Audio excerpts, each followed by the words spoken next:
Morning.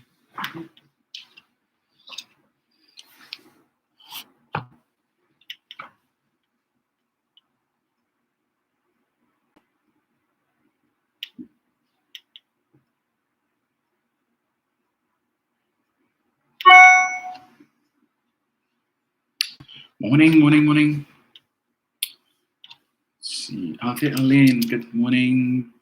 Daniela Williams, good morning. Freddie Williams, morning Val. Michelle Superwoman, morning.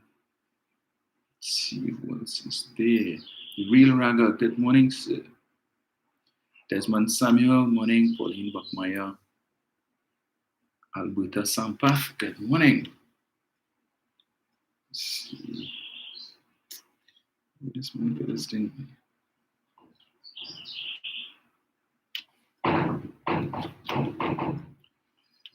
Gillian Jackson, Fiola Rudder, good morning. Morning, Diane. Ruth Fronten, Anton Batiste, Phyllis Antoine, good morning to you all.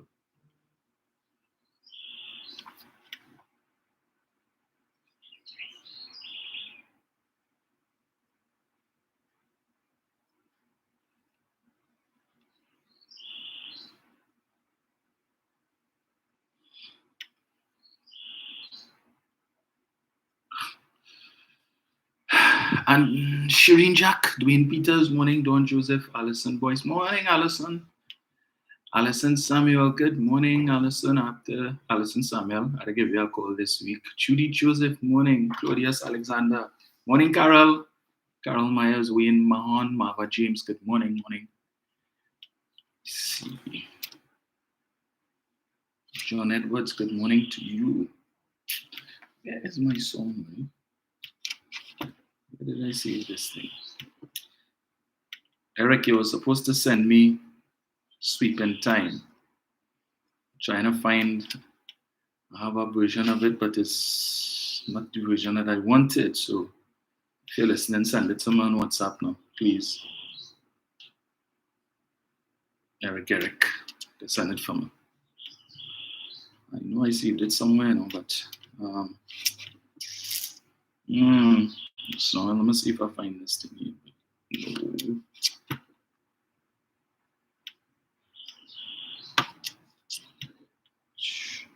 I'm seeing this thing here, you know. Yeah, Eric, if you have Sweeping Time, send it for me, please. It will be appreciated. Good morning to His Excellency Nigel O'Connor, President of Pleasantville, and First Lady Mauricia Kagan. Jerry Joseph, morning. Nicole Caesar, good morning, Nicole. Angela Marcel Figaro, morning, Angela. Yvonne Blake and Brian Deming, good morning to you guys. Since I don't have my Sweeping Time, I feel I'm going to play something else in the meantime. You know, start off the thing with a little humor this morning.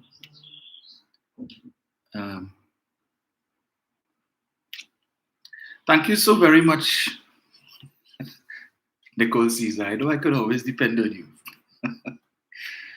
Right. Let's see if I get this here. All right.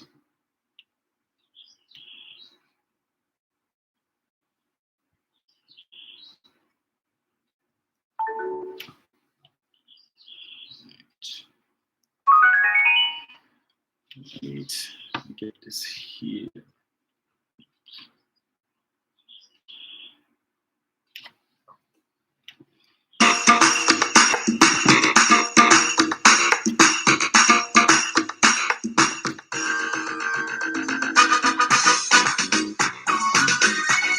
Sweeping time.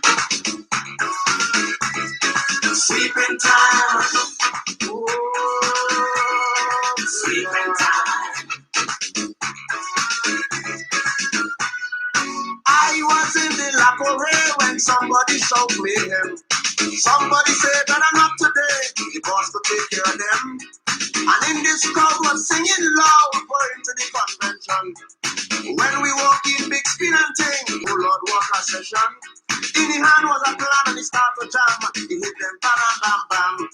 Somebody say you better like the man. He had a touch of Eric William. Hallelujah. We ain't making no talk.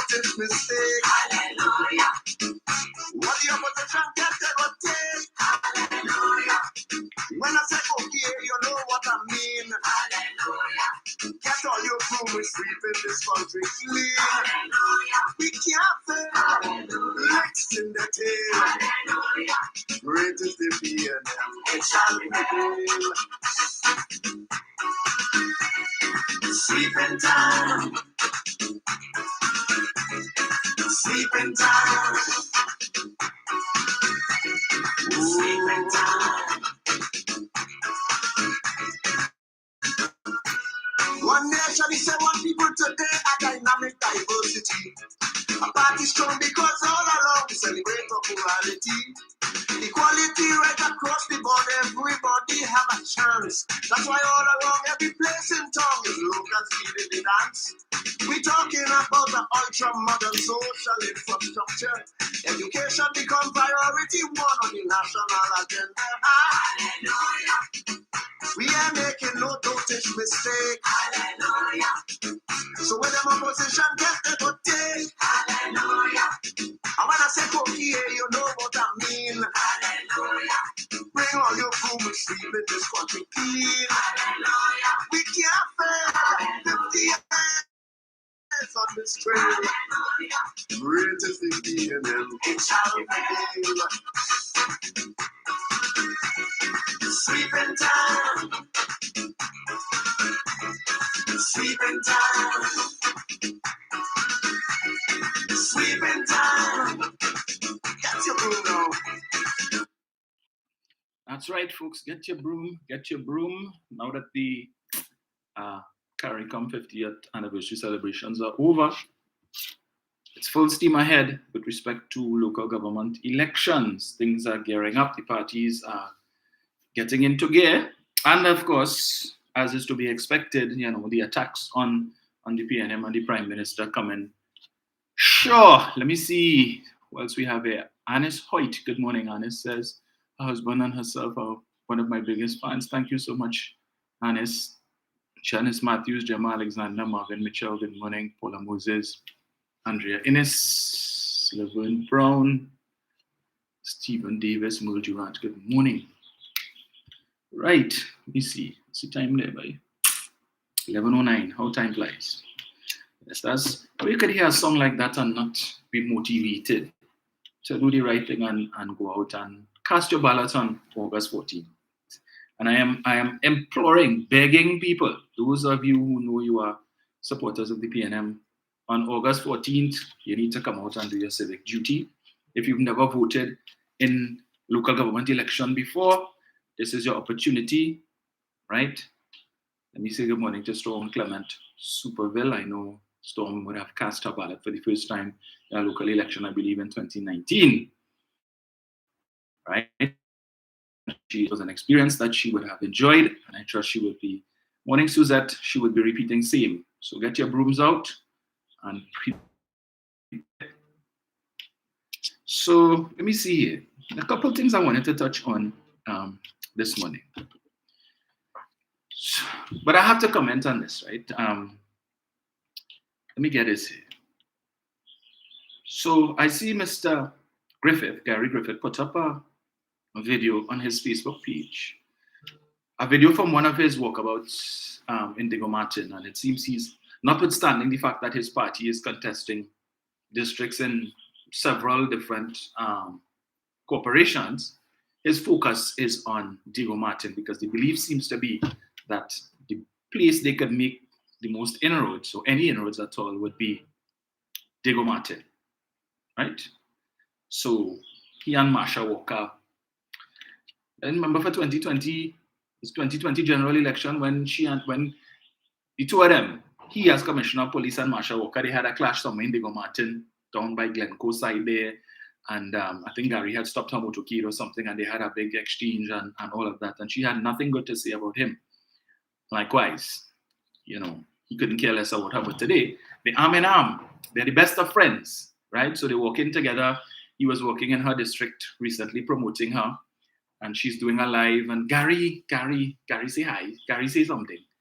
And, he says, support your candidate. And then she's like, yeah, that's me. A kind of stupidness. Just remember, a vote for the NTA is a vote for the UNC. right? The NTA is essentially a proxy for the UNC in Diego Martin. The UNC knows that they don't stand a snowball chance in hell in Diego Martin, but perhaps Gary might be able to, sway the undecided voters. Because he talks about that constituency of undecided voters from 1986 to now has grown to about over 200,000 people. And that is enough for him to win or wrest control of the Diego Martin borough now from the PNM. Right? Okay. But I saw he posted up a video. This is the same man who quite recently, and I'm going to touch on that. Let me get it here. Sent a letter to what's the name of it, boy? Just, it's not this one. The Council for Responsible, wherever it is, just now, let me get it here. You have so many pages, just like so many personalities. Where is it?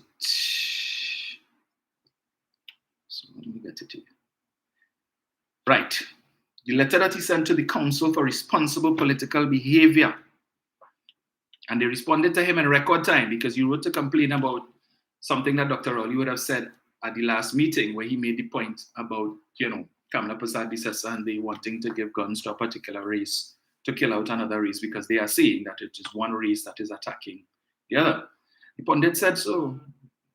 Right? The pundit made that statement that is urban youth that are targeting East Indian persons. And it seems that persons of East Indian descent are the main victims of crime in Trinidad and Tobago. And the persons who are perpetrating it are predominantly of a particular race. That's why they like to talk about, the prisons are filled with persons of a certain race. Okay. So in this video, in his walkabout, he says that Diego Martin is going blue. And a gentleman pulls up in a wagon, takes out, for those of you who haven't seen it, he pulls out a PNM jersey and he throws it on the street, right? And then he holds up, so I'm looking at it here, he holds up two NTA flyers. Yeah, so he's holding up these two NTA flyers. And you see, when you're reading the comments, somebody is saying that the individual was a staunch supporter of the PNM and is what he can get from the PNM and he vexed.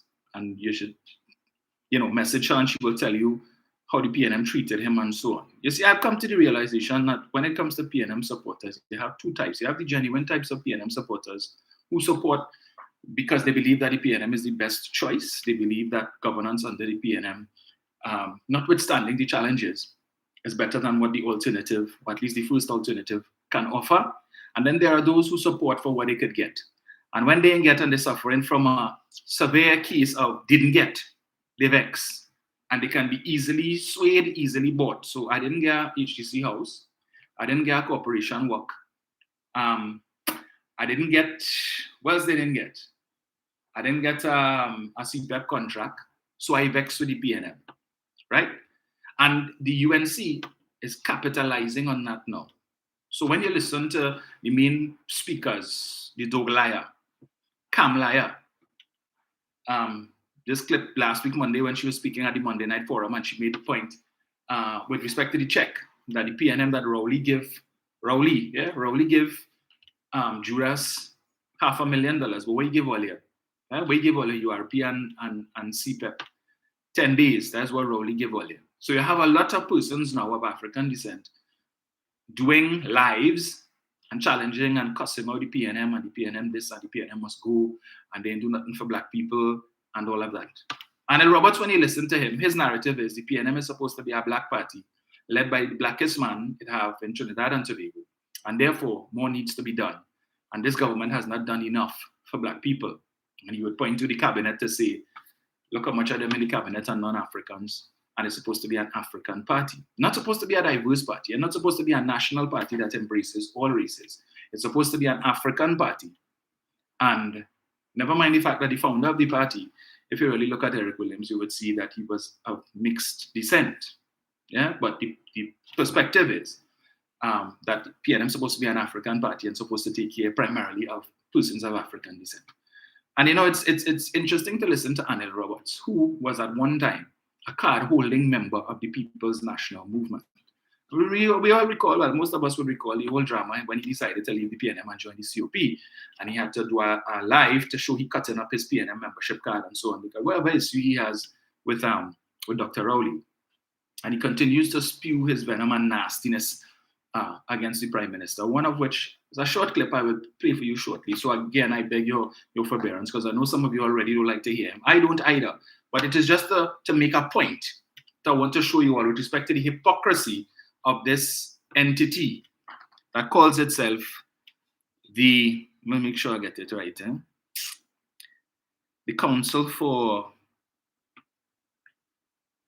Responsible Political Behavior. They need to change their name, right? Because clearly they need to inspect their own selves. But I found it very distasteful that you're trying to promote a different brand of politics, or so you see, right? But you felt it necessary to put up a video to show a man taking a PNM jersey, throwing the jersey on the ground, on the road, right? And talking about nonsense, but PNM had to go and so on. And the only thing you could see, Mr. Griffith, it seemed, was almost tempted to stamp on the jersey. But perhaps he felt, nah, I wouldn't go that far, because there may be certain persons supporting the PNM who might be thinking about giving me their vote. So I don't want to take it to the extreme, right? So he walks off, and of course they focus on the jersey on the ground. If you know you don't want the people's jersey when they're passing by your house, don't take it. It's as simple as that, because understand, the candidates spent money for those jerseys, and it wasn't cheap. A lot of them funding their own campaigns, what little savings they have, or whatever as the case may be, they're taking the money to purchase the jerseys. And if it is that you know when they come, you don't want it, stop taking the people's jerseys to stunt from a place. Let them give it to somebody who genuinely wants it and appreciates it, and appreciates the fact that the person would have taken their hard-earned money to buy this jersey. Right? Some of you are on real stupidness and nonsense. And I would say to the PNM supporters, the same thing goes. But you see, PNM, and one of the things I have to say I admire about PNM supporters, you see, when they're for PNM, and you're from another party, and you're coming around by the house, they will tell you they're not even coming outside to entertain you in no conversation. They will stand up on the front porch and say, okay, all right. Or they will tell you, well, best of luck, but this is a PNM house. So, but best of luck to you nonetheless. I experienced that when I ran for the ILP in 2013. Yeah, very pleasant. They make it known to you. There's a PNM house, but best of luck to you. They're not coming outside to entertain me. It don't make sense. You stand up and waste 2-3 minutes talking to me, because I am a supporter of the PNM, and that is where my vote is going. So it is better, I acknowledge you, and you could proceed. And these 3 minutes you would have wasted with me, maybe you'd find somebody lower down the road who's willing to entertain you in a genuine way. So kudos to the supporters of the PNM who do that. They even bothering to come to take your jersey, and they know, it might just end up using to wash car or something, when it could be used by somebody who would appreciate it. So I'm just saying, please, let us be responsible in that regard, because after the election, trust me, there are going to be a lot of candidates who will not be successful, who are going to have some bills to pay, and who are going to be struggling to pay those bills. And especially on the UNC side, they're going to be hearing complaints. They are telling me this, and they tell me the party was helping with this, and the party was helping with that. And now you're calling them, and they ain't answering. And you're going to be seeing stories popping up in the newspapers with mic men and other providers of services complaining that they are owed by this candidate and that candidate, and they can't get the money. Every election you go through that. But somehow, as they say, stick breaking all is, you all wouldn't learn. Right? And you keep going back there all the time. So expect that. But I just find, for somebody who's, you want to talk about a different type of politics and whatnot, it's all about theatrics. All that is going to do, and I mean, it goes to show, when you post videos like that to say, Diego Martin going blue, but you see a man disrespecting the PNM jersey, bearing the PNM symbol, you throw it on the ground. What do you think that is going to do? All that is the people, all that will do is serve to energize PNM supporters to not vote for you. In fact, you will energize some of them to come out and vote, if only to deny you the opportunity to represent or get any district in Diego Martin for your disrespect. But you are supposed to, you're the greatest of everything that you do. You are the GOAT, the greatest of all time, and you can't understand that simple mathematics. Because when I saw it, I got very upset, but I'm not voting in Diego Martin.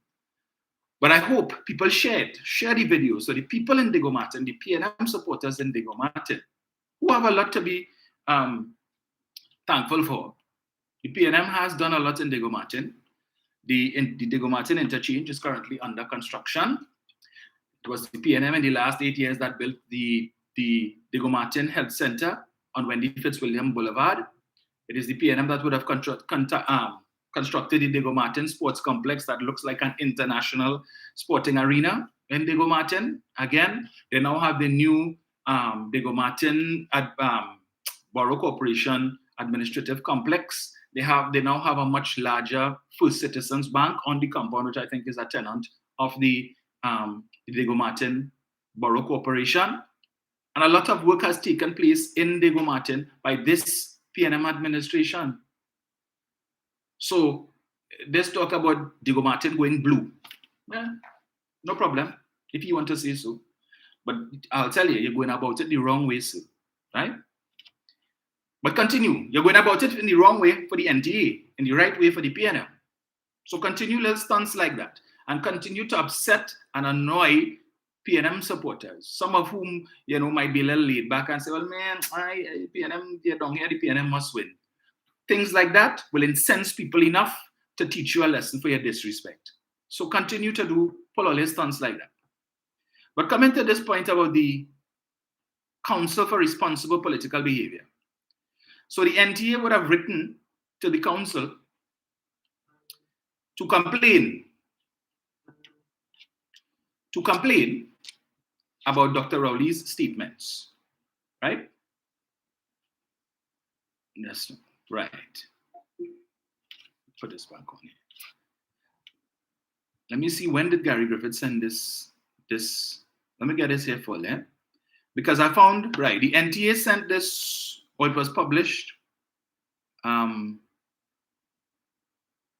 just sometime maybe last week or week before. Right, dated the 3rd of July. Yes, 3rd of July. Mr. Griffith sent this letter to Bishnu Raghunath.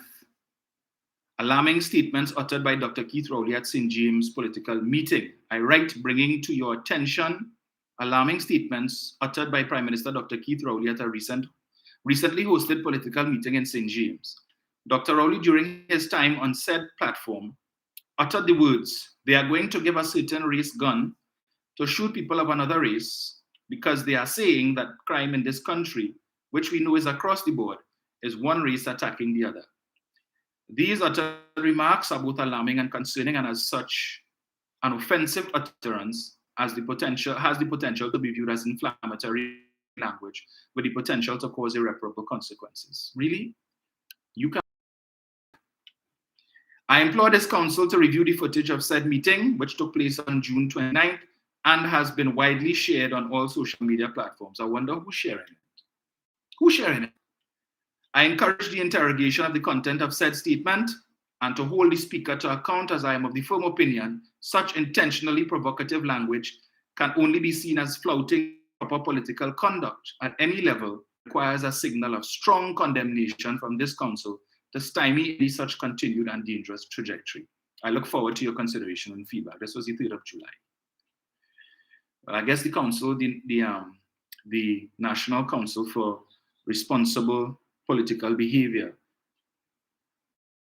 have work to do, because they were able to reply by correspondence dated, let me see here, 6th of July. So in 3 days, they were able to view the Prime Minister's meeting, view the Prime Minister's statements, sit down and contemplate, discuss, and put out a whole 1, 2, 2.5, 2 3/4 page response to Mr. Griffith in the space of 3 days.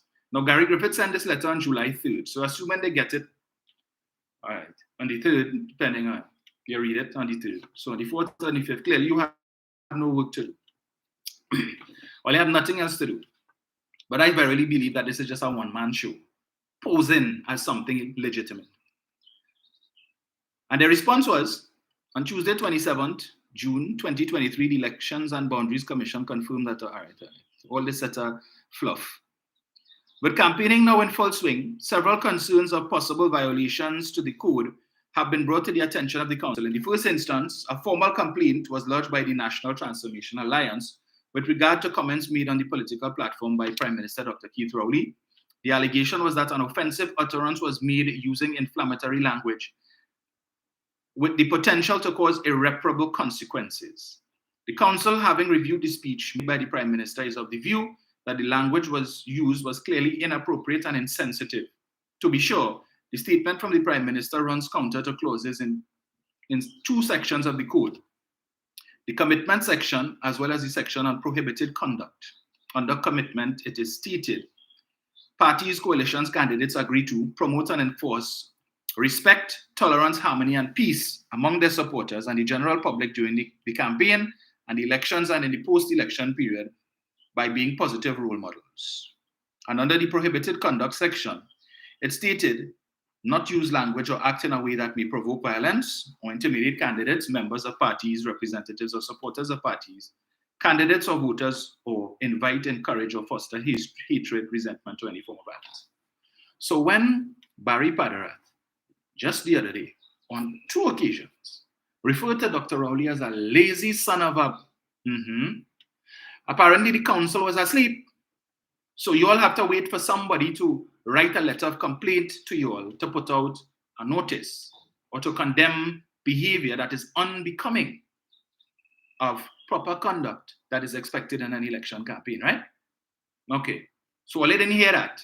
That wasn't shared widely on social media. Apparently, no, Mr. Raghunath, whoever the hell his name is, and the rest of them, whoever, if there's anybody else on this council, they didn't see that. They didn't hear that. Persons would have written to the Telecommunications Authority complaining about Mr. Padarath to the point where the Telecommunications Authority wrote to the Sanatan Dharma Mahasabha, I believe they own Radio Jagrati and TV Jagrati, warning them about that type of behavior and that type of language. Unbecoming, right? But apparently Mr. Raghunath, he didn't get a memo. He didn't see that video. That wasn't, as they have it here, provocative language, right? According to them, that type of language was promoting and enforcing respect, tolerance, harmony, and peace. On more than one occasion, he did that. But there was nothing wrong with that. Or they're not inspecting these things. Kamla Prasad Bisesa took to the platform and lied, said that price of flour went up by 33%, right? And 1 week later, 3 entities announced that the price of flour has fallen. No apologies for that. But you don't find anything wrong with that, right? But you have an issue with what the Prime Minister said. I'm going to play something else for you that apparently Mr. Raghunath do have a problem with. And again, I beg your forbearance, folks. But let me get this here. I know you all don't like to listen, don't like to hear him. I don't like to hear him either.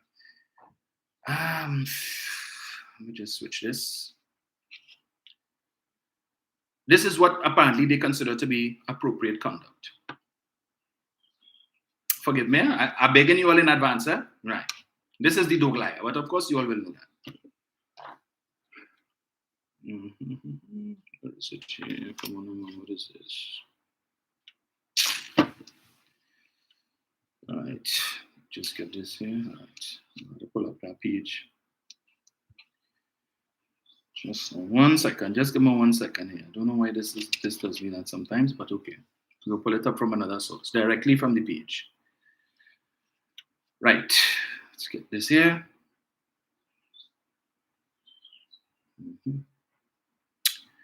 I would have been tempted to say that Mr. Raghunath's petticoat is showing, but I will reserve comment.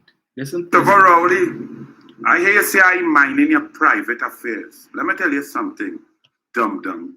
Don't care about your private affairs. You happen to be, due to happenstance, skullduggery, gerrymandering, cheating, lying, race card, money spending. You happen to be the Prime Minister of the Republic of Trinidad and Tobago. And therefore, our women, our girls, our mothers, our daughters, our grandmothers, our sisters, should not have to walk down home by you some steps, past 3 dogs, walk down more, pass a parrot, open an office dungeon door, and go in and lay down on a red couch by you and have a dirty, nasty old man lay down on top of them in order to get a job in this country. That is wrong. That is nasty. That is disgusting. Women should be respected and get to be deputy political leader of the PNM without laying down on any couch. To be president, to be a minister, to be in cabinet. Ministers cannot even send their wives to help you down in your campaign office. You will just send them down the stairs, past the 3 dogs, past the parrot, into the office and tell them to lay down on the couch. That is misogynistic. That is disgusting. That is disrespectful. So I couldn't care less about your private life, you wicked, nasty, evil man. I care about Trinidad and Tobago. And right now, just for now, you happen to be the prime minister. But we will deal with that.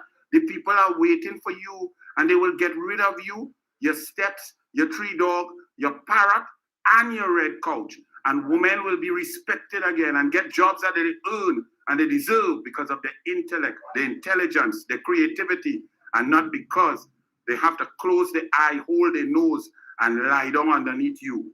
All right, Rowley? So me, I care about your business, as you say, you idiot.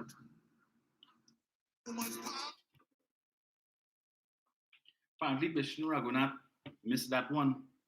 You didn't see that. You ain't hear that. No, but that satisfies the criteria. That is responsible behavior. And Vishnu, yeah, you know issue with that.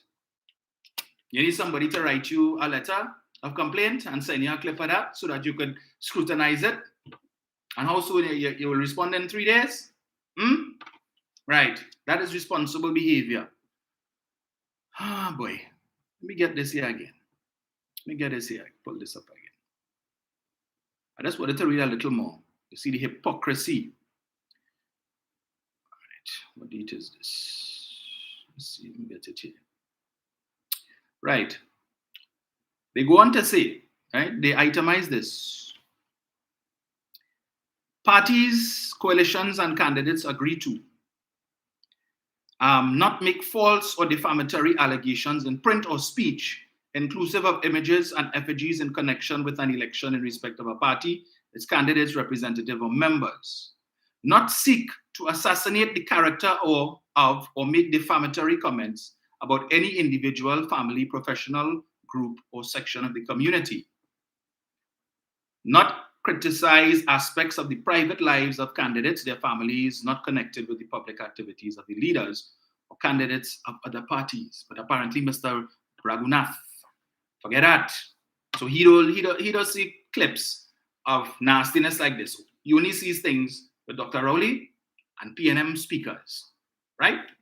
Because this clown, this bald-headed afterbirth, and I make no bones about saying that. He's disgusting. He's repulsive. I mean, he is the worst politician we have ever had in this country. And again, he is there and able to do these things because Kamla Prasad Bisesa, the misleader of the opposition, decided to pull an act of political necromancy, to go in the political cemetery and dig up this skeleton, dig up this, I don't know, words escape me to describe that piece of nastiness. Dig up that and foist him back on the electorate of this country. Put him in the Senate, the upper house, the upper house. We expect a certain degree of behavior from the lower house because you have exchanges and so on. But the upper house is expected to have a higher level of decorum, right? They're held to a higher moral code and a higher standard. But it wasn't enough that 19 of them defiled the lower house. You had to go and dig up this piece of filth and put them in the upper house to defile that too. Yeah? And then if God forbid, somehow the electorate of this country buy into the foolish narrative and put them back in 2025, that could be a minister, will be a minister of government in this country again. And for 5 years, 3 months and 14 days, because I'm certain they're going to go straight down to the wire again to bleed, to squeeze out every ounce, right, of time that they would have in office. We had to put up with that. that nastiness. Yeah? But Gary wouldn't see it fit to write to Raghunath to complain about that. Nah, he in business with that. Because, hey, I in bed with them. Can't complain. Or could complain on that. They'll get vexed with me. Right? Because after all, the NTA is the proxy for the UNC. And those seats in which the UNC is not contesting because they know they don't have a snowball chance in hell. But the UNC does not have the same regard for Gary. Hence the reason they filed for the Freedom of Information request to get information with regard to your hiring processes while you were Commissioner of Police. In particular, your retention of attorneys. Right? So Anand and his lackey Ravi are going after you with respect to that. And I'm certain once they get the information, they will waste no time in publishing it. Of course, we're not likely to hear it on a UNC platform. And maybe that's why you're relaxed, you're in business. But I wait to see if it is that they will speak about it at the Sunday morning Waste Time press conference. They probably won't. Or if Mr. Ravi Balgobin Maraj is going to call a press conference to speak about the findings and what he would have gotten from the Freedom of Information request that was served on Ulla Christopher. They have 30 days. Some of that gone already. Yeah? So they don't hold you in the same regard that you hold them. So that you're willing to turn a blind eye. Yes, we're about a different type of politics. Right? Vote for us. And the things that disgust you about politics in Trinidad and Tobago today, we will give you something different. But we are willing to tolerate nastiness like that. We will not speak against it. Yeah? The only thing he mightn't do is go on a walkabout where Anil Roberts is. Because he knows that there are people who find that type of behavior to be stink, dirty, and repulsive. But that's part of the course for them. Because whenever their supporters have to comment on the page, everything is Rowley mother so-and-so. That's the first thing that's come out of them. I don't know if it is that they have a special class on how to comment on social media. And the first thing they teach them, HYMC. That is start all of your comments with HYMC. Nothing else. Vacuous, empty. Nothing up there now. Yeah? Other than space, and in some cases, maybe a cesspit. Because what is up there most times comes out through their mouth. So some of them should be chewing on toilet paper whole day and need to take a toilet handle and put it by where their ears is, and they need to keep flushing whole day to flush the filth that comes out of their mouth, like him. He did a whole toilet bowl on his head for that type of nastiness. But Kamala had no problem with that. Enter Anil. And they want to tell you that is fit to serve in the Parliament of Trinidad and Tobago. So he in the Senate, but give him a chance or give them a chance and come 2025. And even if, now my understanding is that he intends to contest the St. Joseph seat. So even if he loses the seat and God forbid they win, should just bring him back to the Senate again and make him a minister, probably the Minister of Sport again, because apparently he seems to know everything about everything there is to know about sport, right? He is the go-to, anything that has to do with sport. So she'll just bring him back. He was there before, yeah?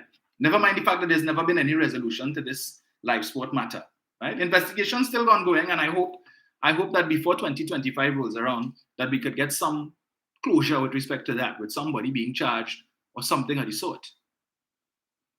Because one man, as we recall, would have walked away scot-free with $34 million. Not a stick of chalk, not a duster, not a paperclip, not a pencil, not a pen.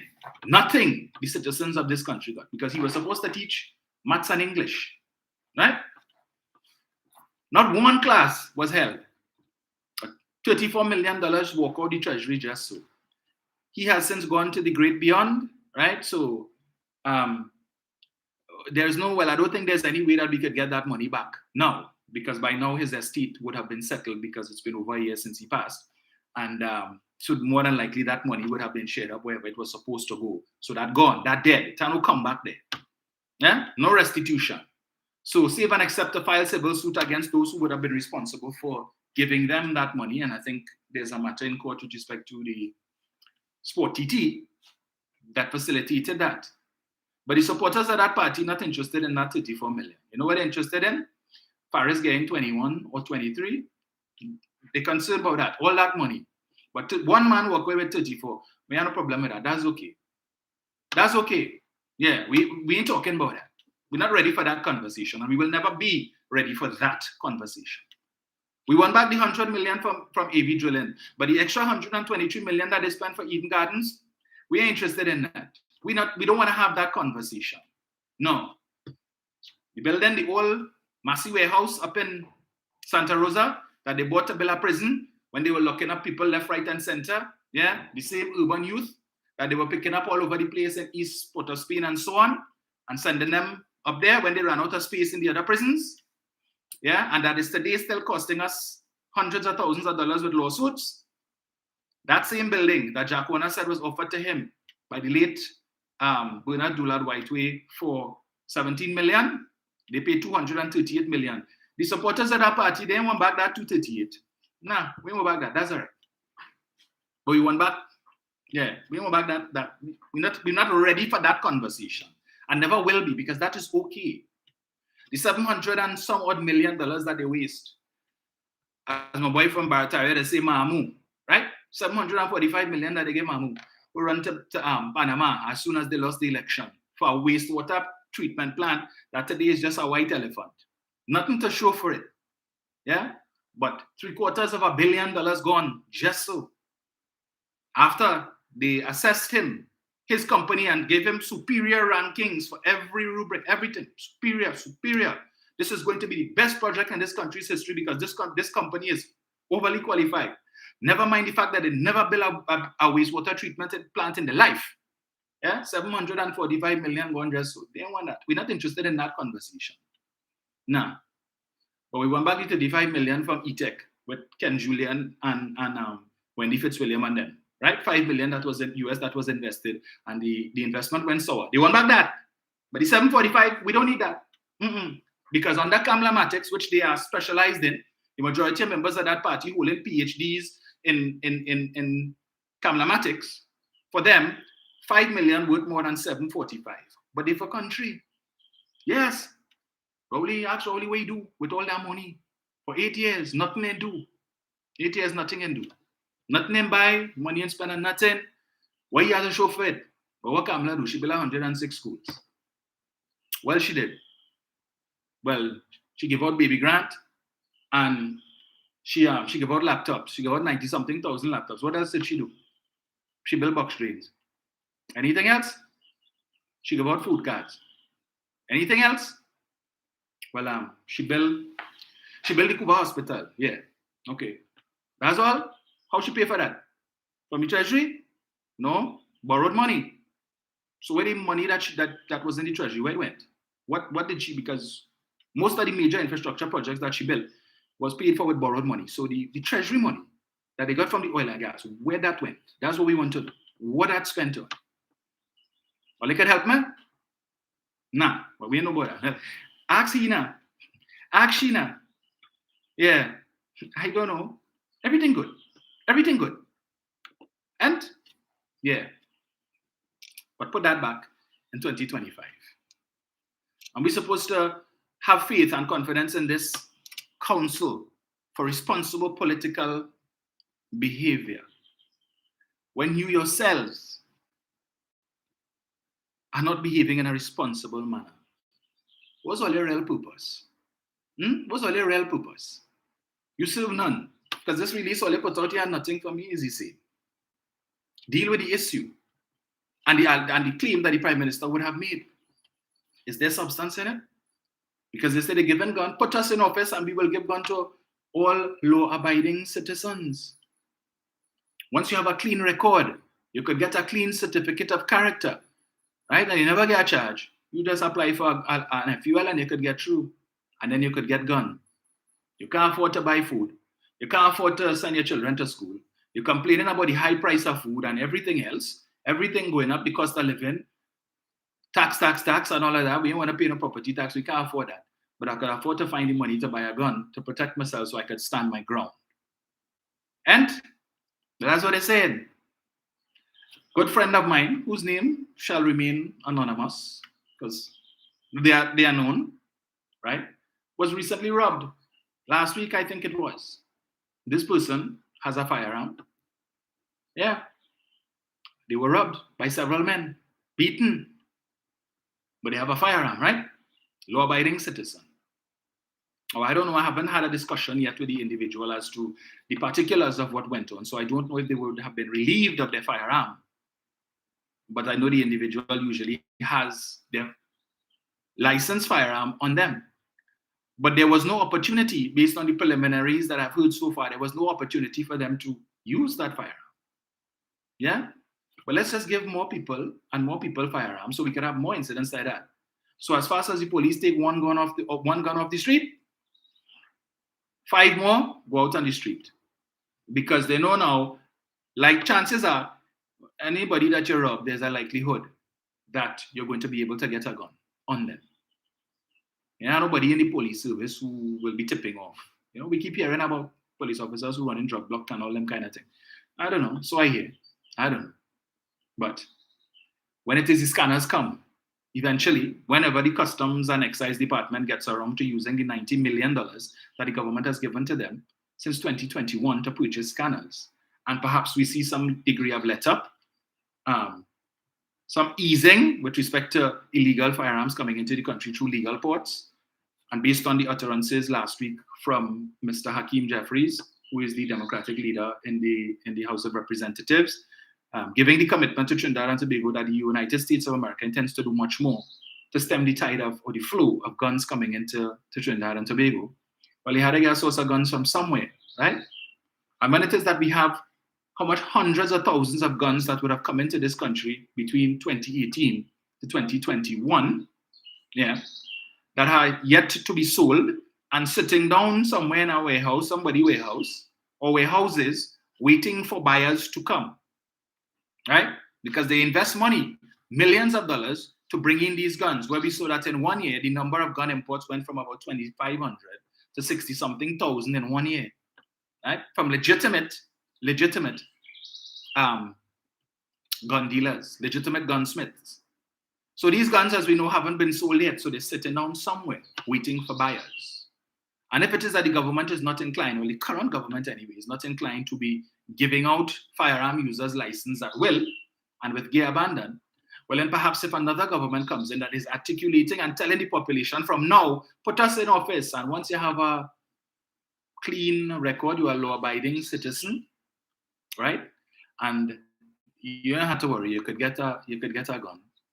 You'll get a FUL and you could go and buy a gun, right?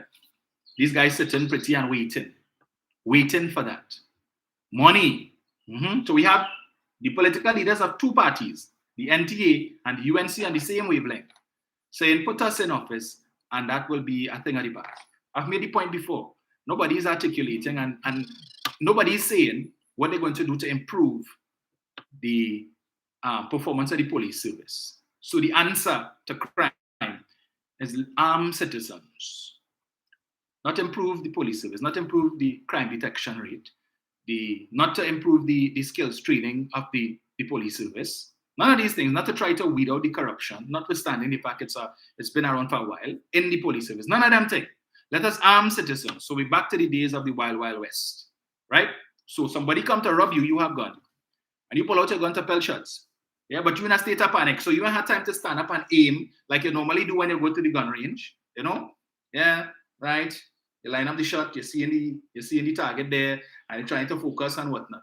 In a panic situation where somebody rob you, and they have a firearm, and you have a firearm, and two are pelting shots, right? And he darting, trying to get away, and you just pow wherever you see him. Yeah? Some innocent bystander want nothing to do with the fracas, pick up a bullet.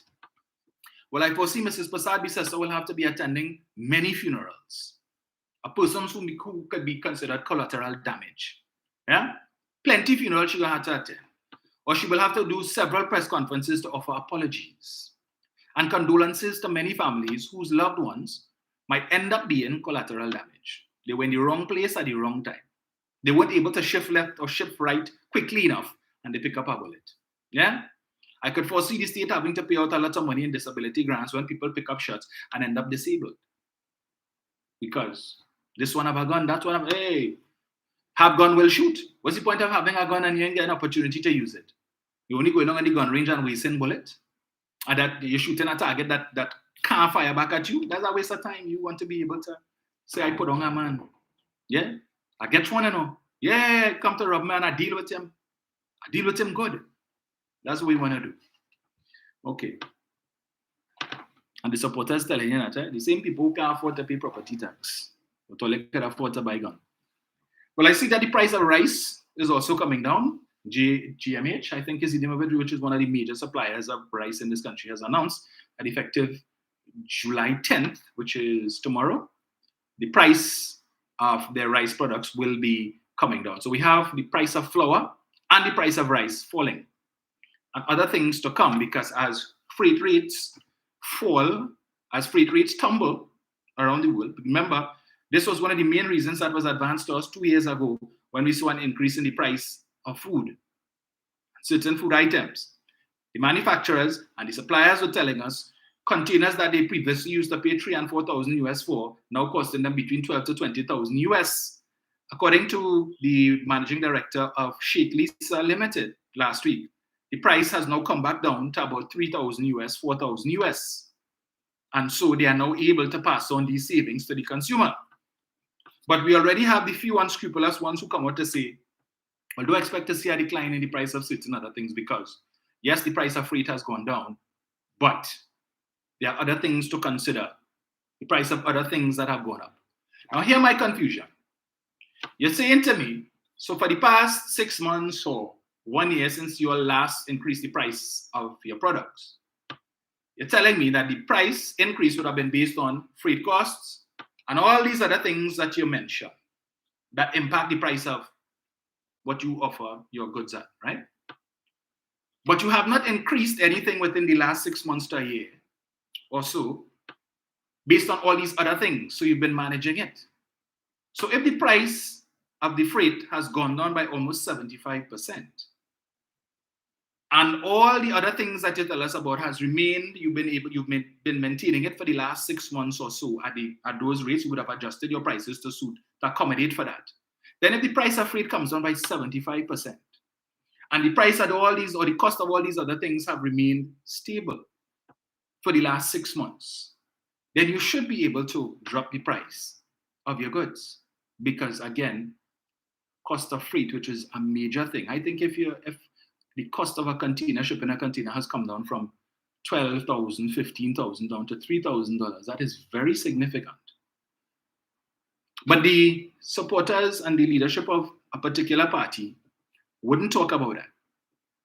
They wouldn't raise those issues. You know why? Because we need to be able to mount a platform and say, Rowley increased the price of flour.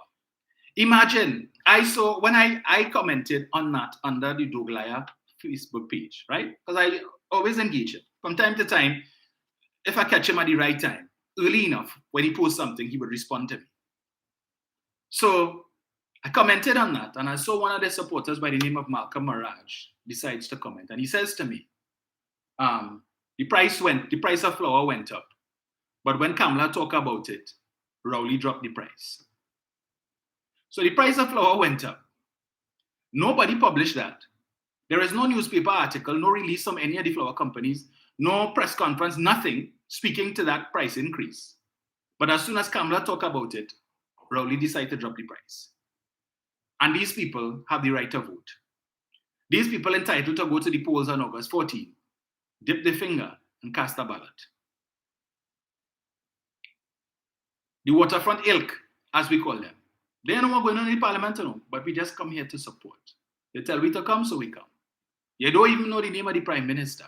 Right? You have to be looking left and looking right, hoping that somebody would bail you out. But they have the right to vote. And that is their logic. The price went up. Nobody saw it. Reported nowhere. Only person who said that was Kamala Persad-Bissessar and the one or two liars who support her in that party. Right? You realize none of the other speakers talk about that. She hasn't repeated it since. I wonder why. But you're talking about inheritance tax, 25%. Nowhere has that been published. You don't want to reveal your sources. Who tell you that? Because as the newspapers say, you're not supposed to reveal your sources. Well, all right. But as I said before, we know who the sources are. No need to mention them again, right? But we will just say Forrest and Gray. Yeah? That's the first name. Forrest and Gray. That's two of the sources who told her that about the the inheritance tax. Now, I know I said I wanted to revisit and continue the exercise on the interrogation of the UNC's manifesto. But there was another topical issue that I didn't speak on that I wanted to share my 2 cents on, and that has to do with the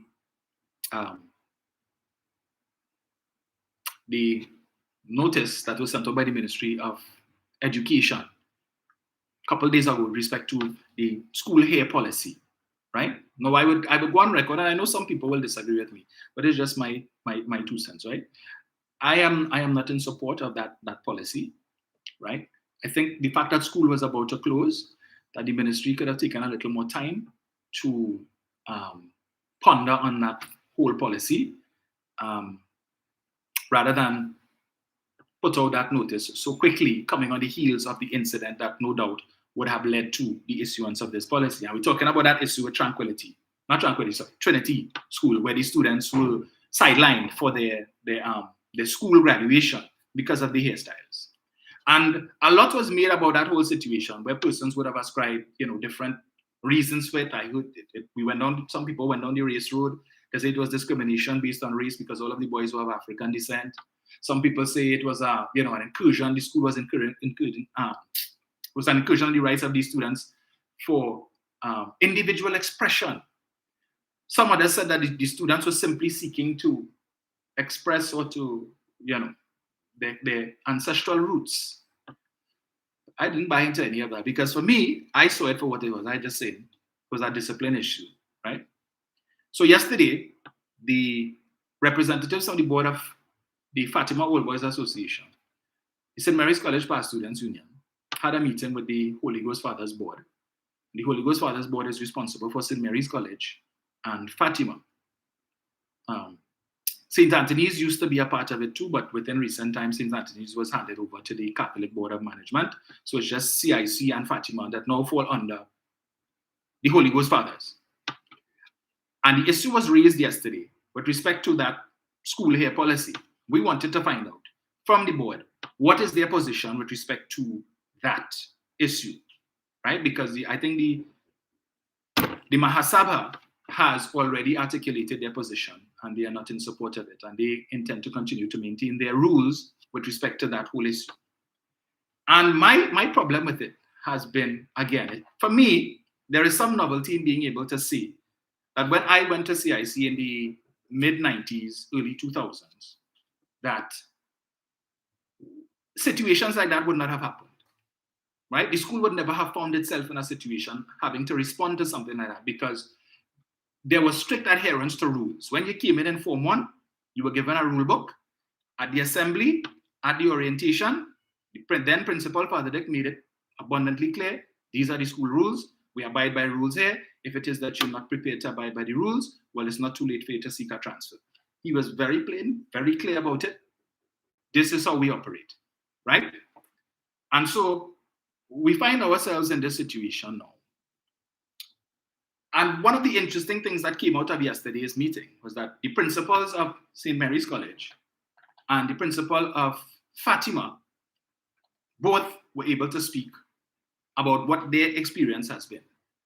And they would have indicated to us that this whole issue about the hair only developed or only started post-COVID. When the students came back out after the 2 years that they were away from school when they were doing the online schooling. And with the country being on lockdown, and for a period of time when barbers were also supposed to be on shutdown, some of the students, over that 2-year period, would have had the opportunity to grow their hair because there weren't barbers available, largely, as they normally would. And they would have indicated that in some cases, you have students who never gave problems with the hair and so on before the COVID issue. They now have an issue with it. And while these two schools and others within the Port of Spain area and other areas have not come out and spoken on the issue publicly, there is the assumption of some level of tacit support for that policy. What they would have indicated as well is that now they're facing a disciplinary problem. Because when the students came back out to school, over the 2 years, some of them would have grown their hair. They get accustomed to the high hair. Some of them braiding the hair, plaiting the hair, whatever it is. And they've come back to school, notwithstanding the school rules with respect to what the school perceives to be proper grooming and school-specific rules as it pertains to proper grooming. And the biggest challenge that they have experienced is not so much with the students, but when the students are told this is not in conformity with the school rules, that the parents come in to tell the school and the administration of the school that they give their sons permission to wear their hair like that. And they don't see what the issue is, particularly for these students in the higher forms who, when they came back out from the 2 years, would have been in upper 6, form 5. And some parents are saying, well, they're leaving just now. It's only a few months, so what's the big deal, right? And why it is you want them to cut their hair now when it is they're leaving just now and you could just bend the rules a little bit and allow. And notwithstanding the school trying to reason with some of the parents, there were a lot of them who were adamant, I'm not cutting my child's hair, right? If it is all they decide, all they want to think, whatever it is, well, we could take this to a different level. And the school has found itself having to backpedal with respect to those rules. And as the principal of St. Mary's College made the point yesterday, he says there was a time when the adults decided what a student was supposed to look like, and the students had to conform. Now it is the students who deciding what a student's supposed to look like, and the adults have to conform. And you have people saying, well, we're living in a different time, and you have to adjust to change, and all of these different things. And again, the claim about getting back to their roots and so on. I am certain half of these students, if you were to ask them who Kafra Kampan is, they don't know. Ask them who Kwame Ture is, they don't know. Ask them who Geddes Granger is, they don't know. Who's Makandal Daga? They don't know. So I wasn't buying this thing about roots and wanting to get back to the ancestral roots and so on. Because you can't tell me you want to get back to your ancestral roots, and that is why your hair is like that. But you're going to graduation wearing a suit and sneakers. How? Even that basic, that when you see somebody in a suit, you have an idea as to, you have the dress shoes, belting, and so on. But you're wearing a gray suit or a silver suit with a pair of white sneakers and no socks. What are we really telling them? What are we really promoting when we do that? And where do we draw the line? Where is the fine line that says, okay, this is as far as you could go? Because if we want to give the argument about individual expression, so we start with the hair and we relax that, all right, fine, no problem.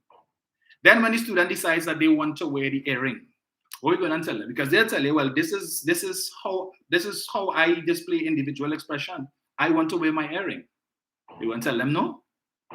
This is an extension of you allowing them individual expression. So then what happens after that? Right? And one of the parents yesterday at the meeting, Mr. Michael Aboud, who is the owner of Amalgamated Security Services, and he was making the point that where is the cutoff point? Because if you give students an inch, they will push the boundaries to take the whole mile, and they will keep pushing and pushing until they reach to the point where it is you eventually say enough is enough. So the board deferred to the principals and said, well, we will be leaving it to them to make a decision as to how they will proceed with this. And the board of Fatima, the principal of Fatima, the principal of CIC have said that they have no intentions of allowing students to flout the school rules with respect to the hair policy. The principal of CIC would have indicated that he would allow a certain length, and if it is that they contravene that, and he would have said that he just recently came in January, right? Because the former principal retired in January. And he said that he has been trying to deal with this problem and putting a policy, an official policy in place, so that when the new cohort of students come in September, we get back to that point where we reinforce the rules. This is what it is. That going forward, some people would have been able to escape, some of them in Form 5 and Form 6 who are leaving. All right, so we don't have that problem. So we're able to contain it a bit. The principal of Fatima indicated, he said, as soon as the communique came out from the ministry, that on Friday evening, he got an email from a student telling him, sir, since the ministry put out this release and they said that we are allowed now to grow our hair, could you let me know which of these styles are permitted? And the student sent a whole set of pictures of different hairstyles that he's contemplating. Now, according to the principal, the student's hair right now is low. He has never had an issue with that. But since now it is allowed that over the course of the next 2 months while school is on vacation, apparently the student intends to grow his hair. And not just grow his hair, he's looking for a style in which to put his hair, and he just wanted to get approval from the principal, which styles will be allowed and which styles will not be allowed. So the principal now finds himself in a situation because the parents say, the ministry say, that's all. They're allowing the child to do whatever it is they want with their hair, right? What is interesting to me is that some of the parents who say in this would have grown up in a time and gone to school in a time when rules were rules. That the very thing that today they are supported, they grew up under a different system. And is it any wonder that when you see persons being arrested for crime now, and you look at the age group, it's between 14 to 27, 14 to 29, that particular age group. So over the last 20 years, and the principal of St. Mary's College, he has been with CIC for 33 years. And he has admitted that he has seen over the last 20 years or so, the disciplinary standards of the school has fallen. That things that were not allowed and would not have been tolerated by the school's administration in the 90s, in the 80s, well, when he came in the 90s and so on, that there has been a relaxing of that policy somewhat. And it lends itself in part to the fact that when I was there in the mid-90s to early 2000s, you had several priests on staff. At one point in time, St. Mary's College entire staff was priests. But as you know, the numbers dwindled and with young men not being inclined to the vocation anymore, you found more and more ordinary citizens started to populate the staff. So much so now that there is no longer there's no principal on staff at St. Mary's College. The last principal they had was in about 10 years ago, Father Mendez, who was the principal. And when he left, that was it. So there are no longer principals on staff at St. Mary's College. All you have is ordinary citizens, right? Teachers and so on. And the problem is that it's difficult for some of these teachers to be able to dispense discipline according to the traditional standards at St. Mary's College, because some of them are supportive of these things. So in their own household, if they allow their children to get away with certain things, and that the standards to which they would have St. Mary's College would have gotten accustomed to, and they find some of these standards are a bit too draconian, I am not going to dispense discipline to somebody else's child according to the school standards when it is I find it difficult to dispense to my own child. And some of the cases, some of these teachers have their sons going to the schools. And if it is that you are allowing certain things in your home, how can you now come into the school environment and impose harsher penalties or standards on the students as opposed to what it is that you offer at home? Now, the thing about it is I have no problem with the students having their hair in a certain way. You know, the issue for me is if you're in school, right, these rules were there for a long time. These rules didn't come about these rules yesterday. These rules have been there for decades, and they have served their purpose. And you have a lot of people in society today who are decent law-abiding citizens because we came up under a system where you obey the rules. When I was there, corporal punishment for a time was still allowed. And we used to get our tail cut for the simplest of things. And it kept us in line. And then the misleader of the opposition, who was then Minister of Education, thought it was a good idea to remove corporal punishment from schools. And what do we have now? Well, we see what has transpired since then to now. We have seen what has transpired, right? With respect to discipline in schools. So the principal of CIC made the point, one of the challenges he's facing is that the students are coming to school with hoodies because the hair plait, but it's not neat. So they come in with the hoodies, and when they sit down in class and the teacher says, you need to take off that hoodie, the excuse is, well, sir or miss, my hair not neat. Sir or miss, I was supposed to get my hair plait this weekend, but I didn't get a chance to do it now. And so my hair not neat, not really appropriate. And so they're walking around the school whole day with this hoodie on their head. He said in some cases, they're using it as an excuse, and you have a situation where some students, they're taking advantage of some of the younger students in terms of taxing them, right? And they know where the cameras are located. So they know how to conceal themselves. And these are but he has said, coming in the new term, he will not be allowing students to wear any hoodies in the school. And he's not accepting any excuse that my hair not neat. He says in some cases, the students come into school with their hair plait, probably in two cane rows. And then during the course of the day, the cane row is gone. And they have this sponge, right? The hair open out now, and they have this sponge and they're rubbing it all around the hair, and it's making these kind of twists and all kind of things. So they come to school with one hairstyle in the morning, and by the time lunchtime, a totally different hairstyle.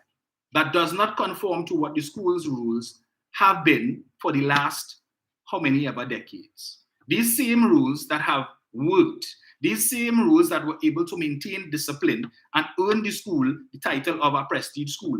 You see, people tend to understand, think when you hear this term prestige, that it perhaps has to do with maybe the caliber of the student that go into the school.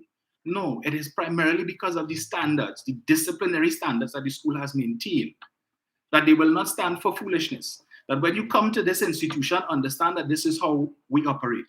This is how we are able to achieve the results that we have achieved over the years, because we obey these rules and we apply it stringently. I will never forget that incident when I was in Form 2 or 3 and seeing the principal, then Father Anton Dick, rough up a teacher because the teacher is passed a piece of paper on the ground and the teacher passed the piece of paper straight, and Father Dick is coming in the opposite direction, see the teacher pass the paper straight, and he stands up, puts his hands on his hip and says to him, "Pick it up.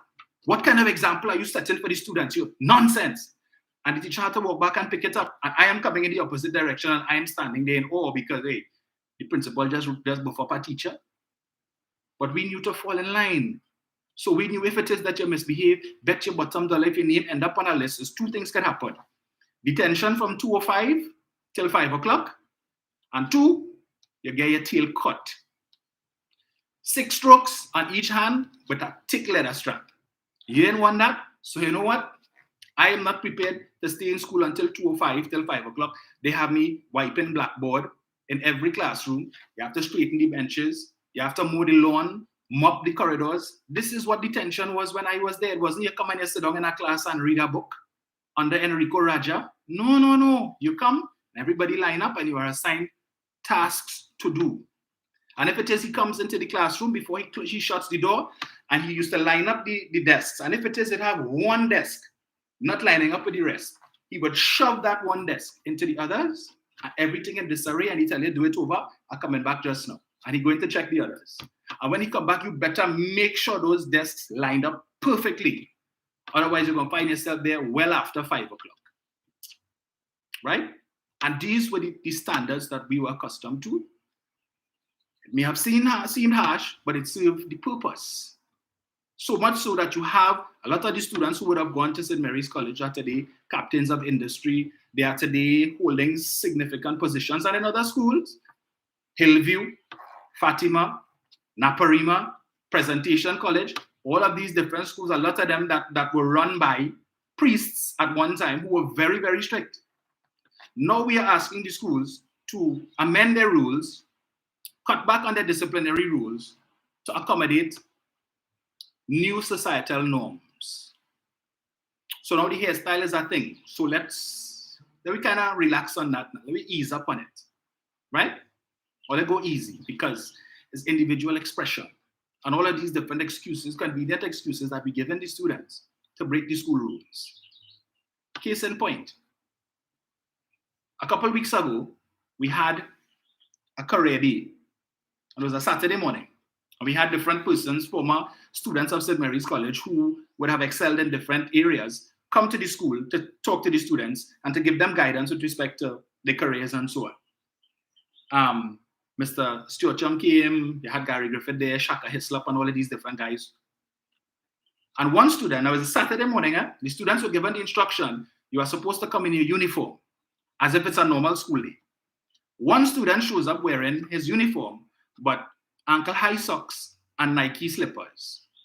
And the school manager, who is a former dean, stops him in his tracks and he says to him, that is how you come to school? Weren't you told that you were supposed to come here in your full uniform? He said, well, yes, sir, but I forgot my shoes. I forgot my shoes in my father's car. How convenient, you forgot your shoes in your father's car. Why didn't you put on your shoes from home? So you put on the slippers, you come in the car with the shoes, and you leave the shoes.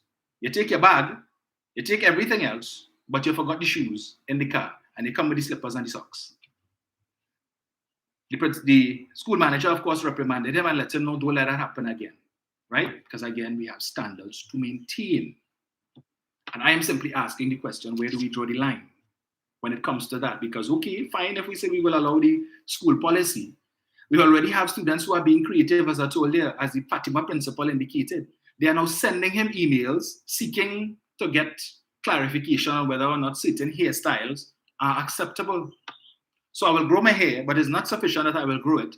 I want to know if I could plait it in this way. I want to know if I could put this style, if I could put a star by so, I could put a zigzag, all these different things. Because they say once it's neat. And then I see the policy talking about they're allowing female students to wear weave. Why? You know much for weave? Weave ain't cheap. So we are allowing you to come to school wearing weave. So what happened to your natural hair? I have a cousin, a 14-year-old cousin who goes to St. Augustine. And the other day she comes and the hairstyle, let us see it, the gel and all kind of wavy thing in front of all kind of styles and whatnot on the side and so on, and slick back and what. I said, you didn't go to school today? And she said, yes. I said, you went to school with your hair like that? She said, yeah, everybody else doing it. I said, so why can't you just comb your hair normal?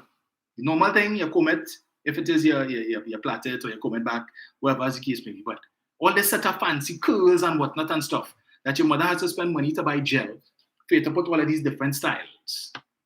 You're not going to school for a fashion show. You're going to school to learn. And we have some adults saying, yeah, but the hairstyle not affecting the learning ability. Really?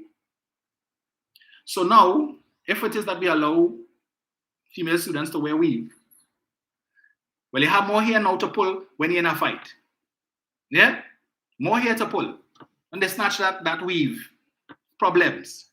Right? And then your daughter coming home to tell you, but mommy, so-and-so, did you remember you're allowed to wear weave now? And so have weave. And this one have weave. And that one has weave. So why I can't have weave too? What you as a parent going to say? Because if it is you're allowing your son live in the same house to have his hair however he wants it, but you're going to come to tell your daughter that she can't wear weave because it's not a fashion show?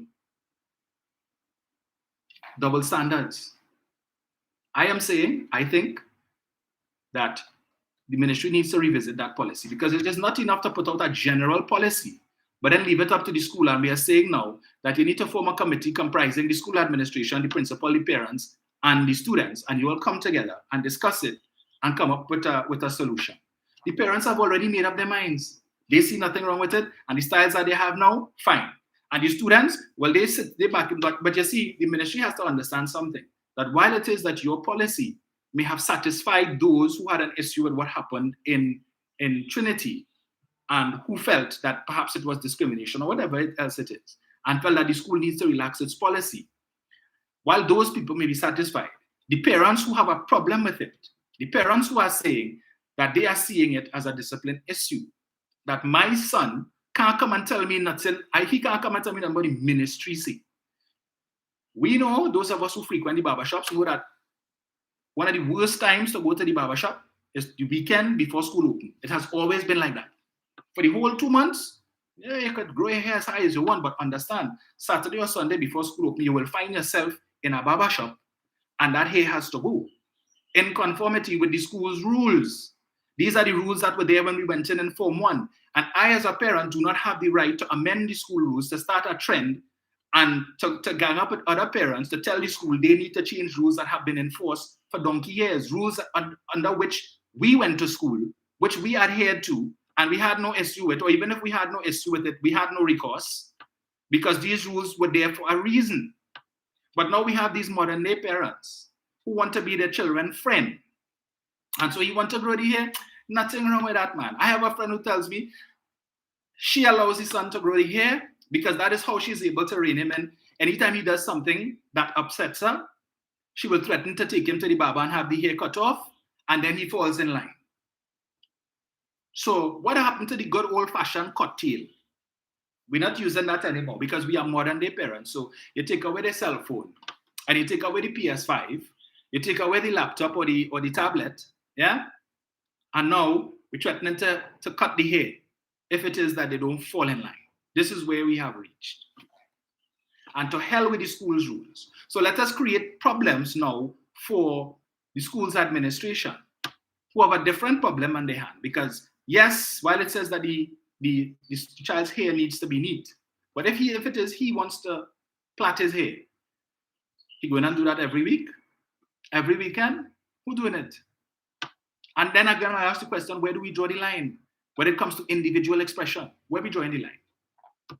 Because then, if it is that we are saying, well, we are willing to bend the rules to accommodate the students, but we should bend the rules to accommodate the teachers too. So if sir decide he want to come to school in a 3/4 pants, a white beater vest, and a slippers, because that's how when he home, that's how he dresses, and we live in a temperate climate. So or if Miss decide that she wants to come to school in a tube top and a pom-pom shorts, we'll tell them no. But we need to be in modern times. So now faculty has to abide by the rules, but we're willing to bend the rules to accommodate the students. So the students now call in the shots. And we want to put together a committee to allow the students to see what they want. And how is that going to work for the administration? So now some schools find themselves in a dilemma. Because, as I said, St. Mary's College and the principals of St. Mary's College and Fatima have made it abundantly clear what their position is. Come the new school term, they will not be, they have no intentions of allowing certain things. But you have parents who could come now armed to say, well, the ministry say, and they all have to abide by what the ministry says. So I don't know how that is going to pan out, but that's just my position on the matter. I see it more as a discipline issue. Outside of school, for the next 2 months, they could, if they want to wear their hair high, they want to plait it, no problem. You're not in your school environment. When you finish school and you want to identify, no problem. You do your last exams, the next day, you want to plait your hair, grow it out, no problem. I see no issue with that. You express your hair however it is, but in the school environment, I am saying. Now, Trinity has to take some licks. But I understand what the principal was saying, the challenge that they face with respect to parents coming to tell them that when they instruct the student, your hairstyle is against the school rules, the school policy. Before you went off for COVID, your hair was low. You come back with it high. This is not the school's rules. You need to deal with that. And the parents saying, yeah, but he leaving just now. Oh gosh, what's he thinking? He just there for a few months, or look at allow that. Because you know how long he growing the hair, and he intends to keep this hairstyle, but if all they want him now to cut the hair, he had to now start over to grow it, and just in just 2 months or 3 months, relax all yourself now. What is the school supposed to do? What is supposed to do? So it's the parents who support it against the parents who don't. And it seems as if so far it is the parents who support winning the argument. And the parents who don't support it and who will ensure that the sons continue to abide by the school rules are somehow seen as being too draconian, they're old-fashioned, they're not in step with modern trends and all of these different things. No. If I went to school, secondary school for 7 years, and I was taught this is what is what. This is how I was cultured. This is how I was disciplined. You can't come now to tell me in my adult years, well, you know, you need to change your view. So what it is that you grew up under and what you were taught as being disciplined, you need to change your mindset on that. Me, I'm not doing that. It has worked for me. The discipline that was instilled in me there has worked for me throughout my adult life. And I don't intend to bend to allow no student, no 14, 15, and 16-year-old to come and dictate my pace to tell me that this is what it's supposed to be, that we in modern times. Because as the Mr. Aboud said, the owner of Amalgamated, he said that they have policies with respect to hair. Now, they're not going to tell you that you can't have an afro. They're not going to tell you you can't have braids or whatever it is, but he says your hair must be able to fit comfortably under the beret. If not, it's not allowed.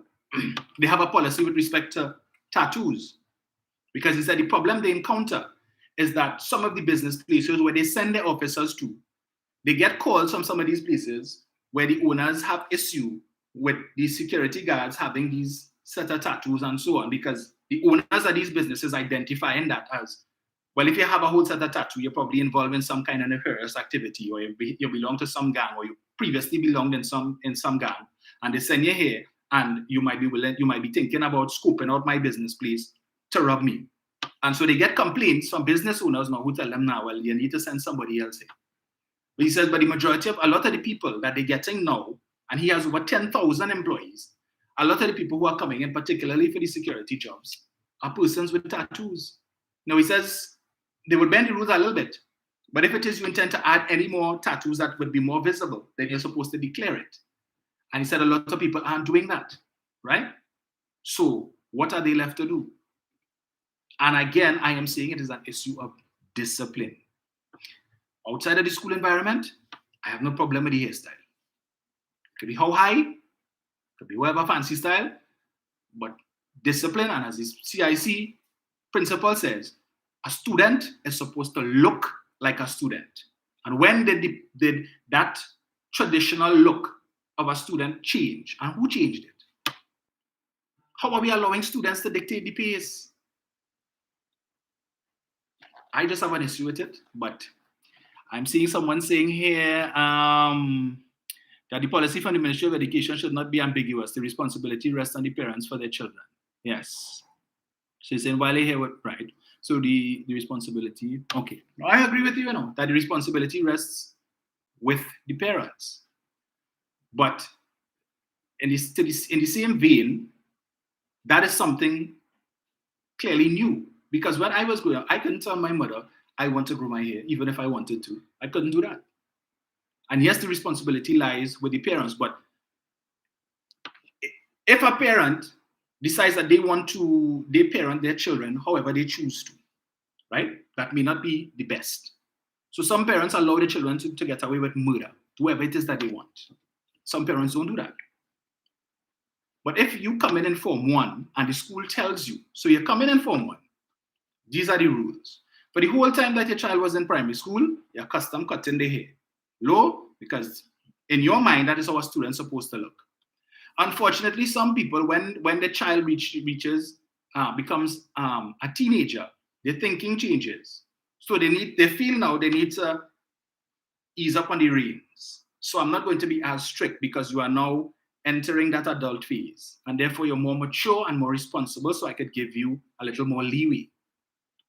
And I always ask, how come we don't see these fights taking place in the primary schools? Why is it that only when these students reach in secondary school, all of a sudden you have all this set of fights and so on and taking place? All of a sudden there's this big change in their behavior.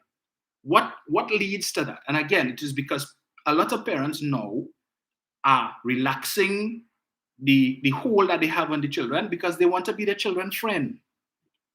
You go in the same fete with your child. I always make the point, when I was in school, my mother used to say, don't come and tell me nothing about no fete. I don't want to hear nothing about no party. I don't want to hear that your friends go in Club Coconuts, which was around at that time, or go into Pier 1. Don't come and tell me nothing about that. Don't even ask. School to home, home to school. Right? That's why I said, I'm not studying you out to school to look for boyfriend and girlfriend and all that kind of thing. My sister and I, that's what we were told. And we understood that's the rules, and no problem. These are the school rules. When I went in Form 1, they had a very detailed assembly, and they told us, the principal said, these are the rules. If you don't like it, if you cannot abide by it, apply for a transfer one time. We will sign the papers for you.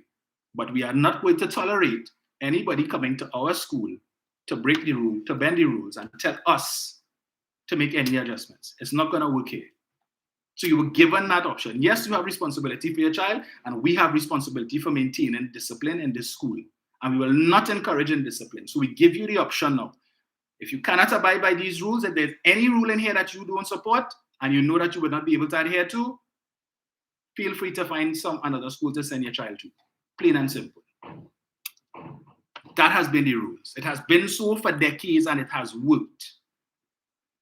And it cannot be a situation where parents want to come and tell the school administration, well, he leaving just now, so what's the problem? When before COVID, every time before school opened, he was cutting his hair. But for 2 years, he was doing online schooling for 2 years. And because he was allowed to grow his hair in that time, and now he no longer wants to cut the hair, that you want to tell the school that all they need to change the rules to accommodate what happened during COVID. So my son decides that he has grown his hair and he don't want to cut it. because he find the hair looking nice and he like how it is high, and therefore you need to adjust your rules to accommodate him and his friends who want to do the same thing as well.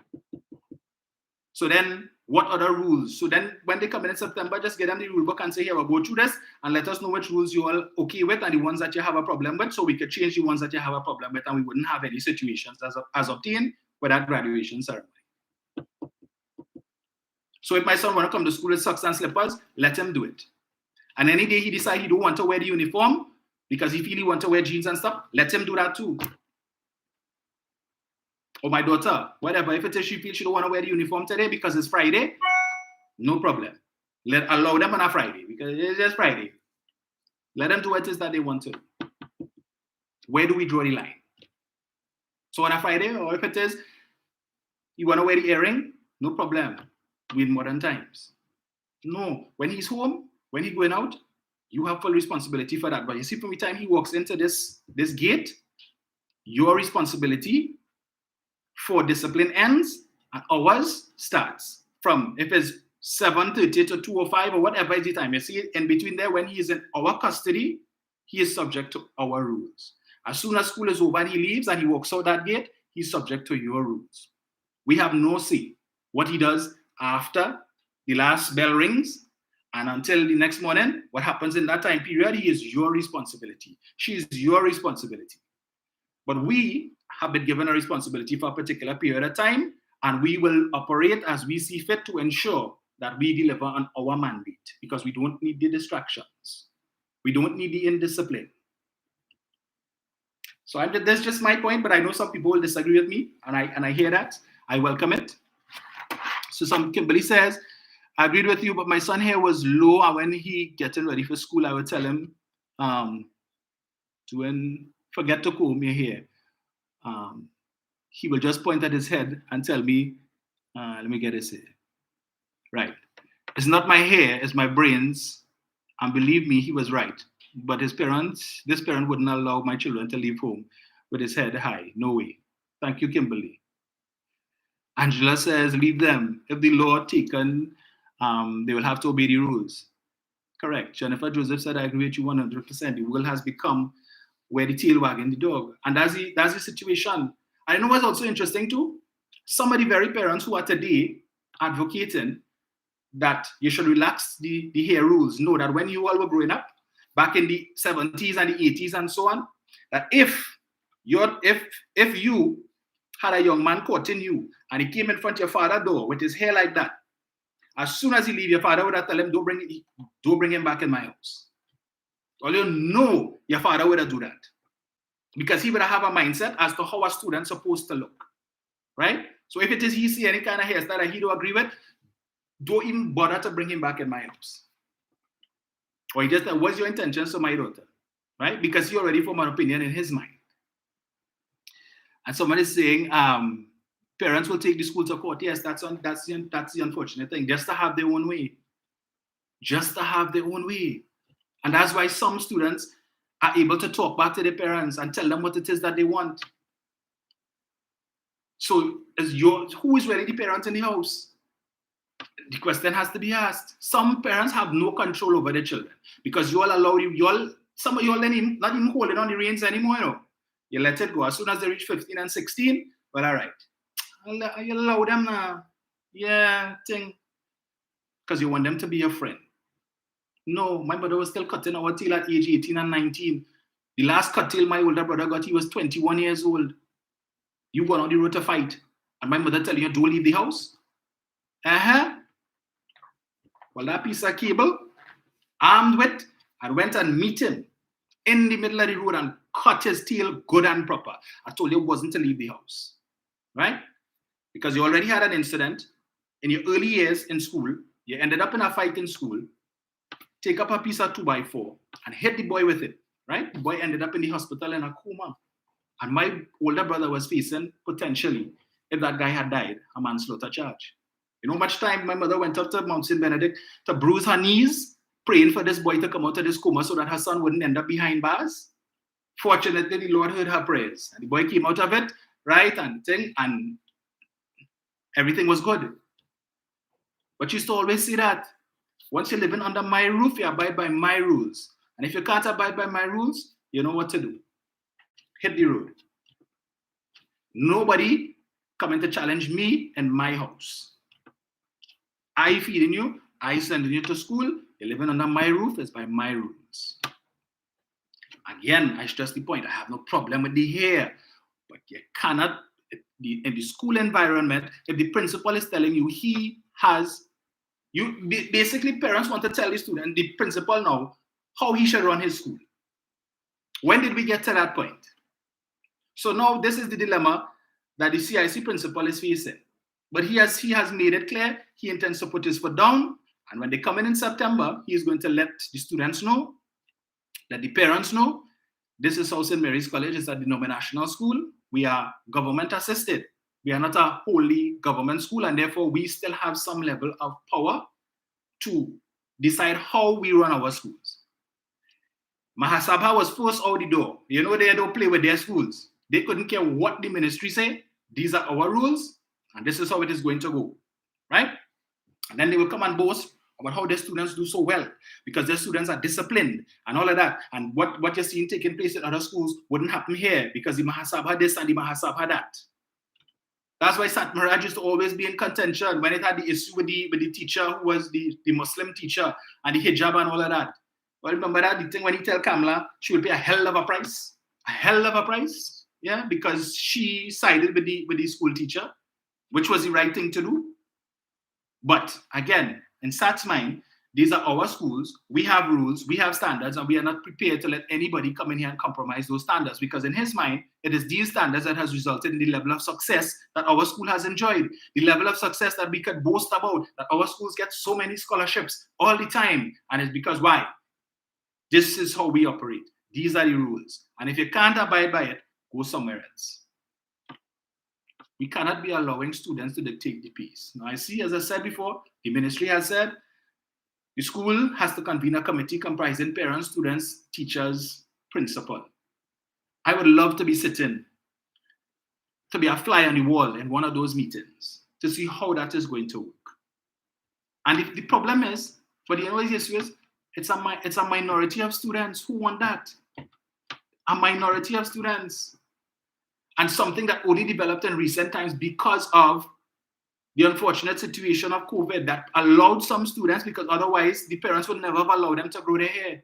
But online schooling, they don't need to go to the barber, and then barbers weren't available. So an excuse was created, the situation developed, and now you come back out and the school is now faced with a new problem that didn't exist before, that is causing other disciplinary issues.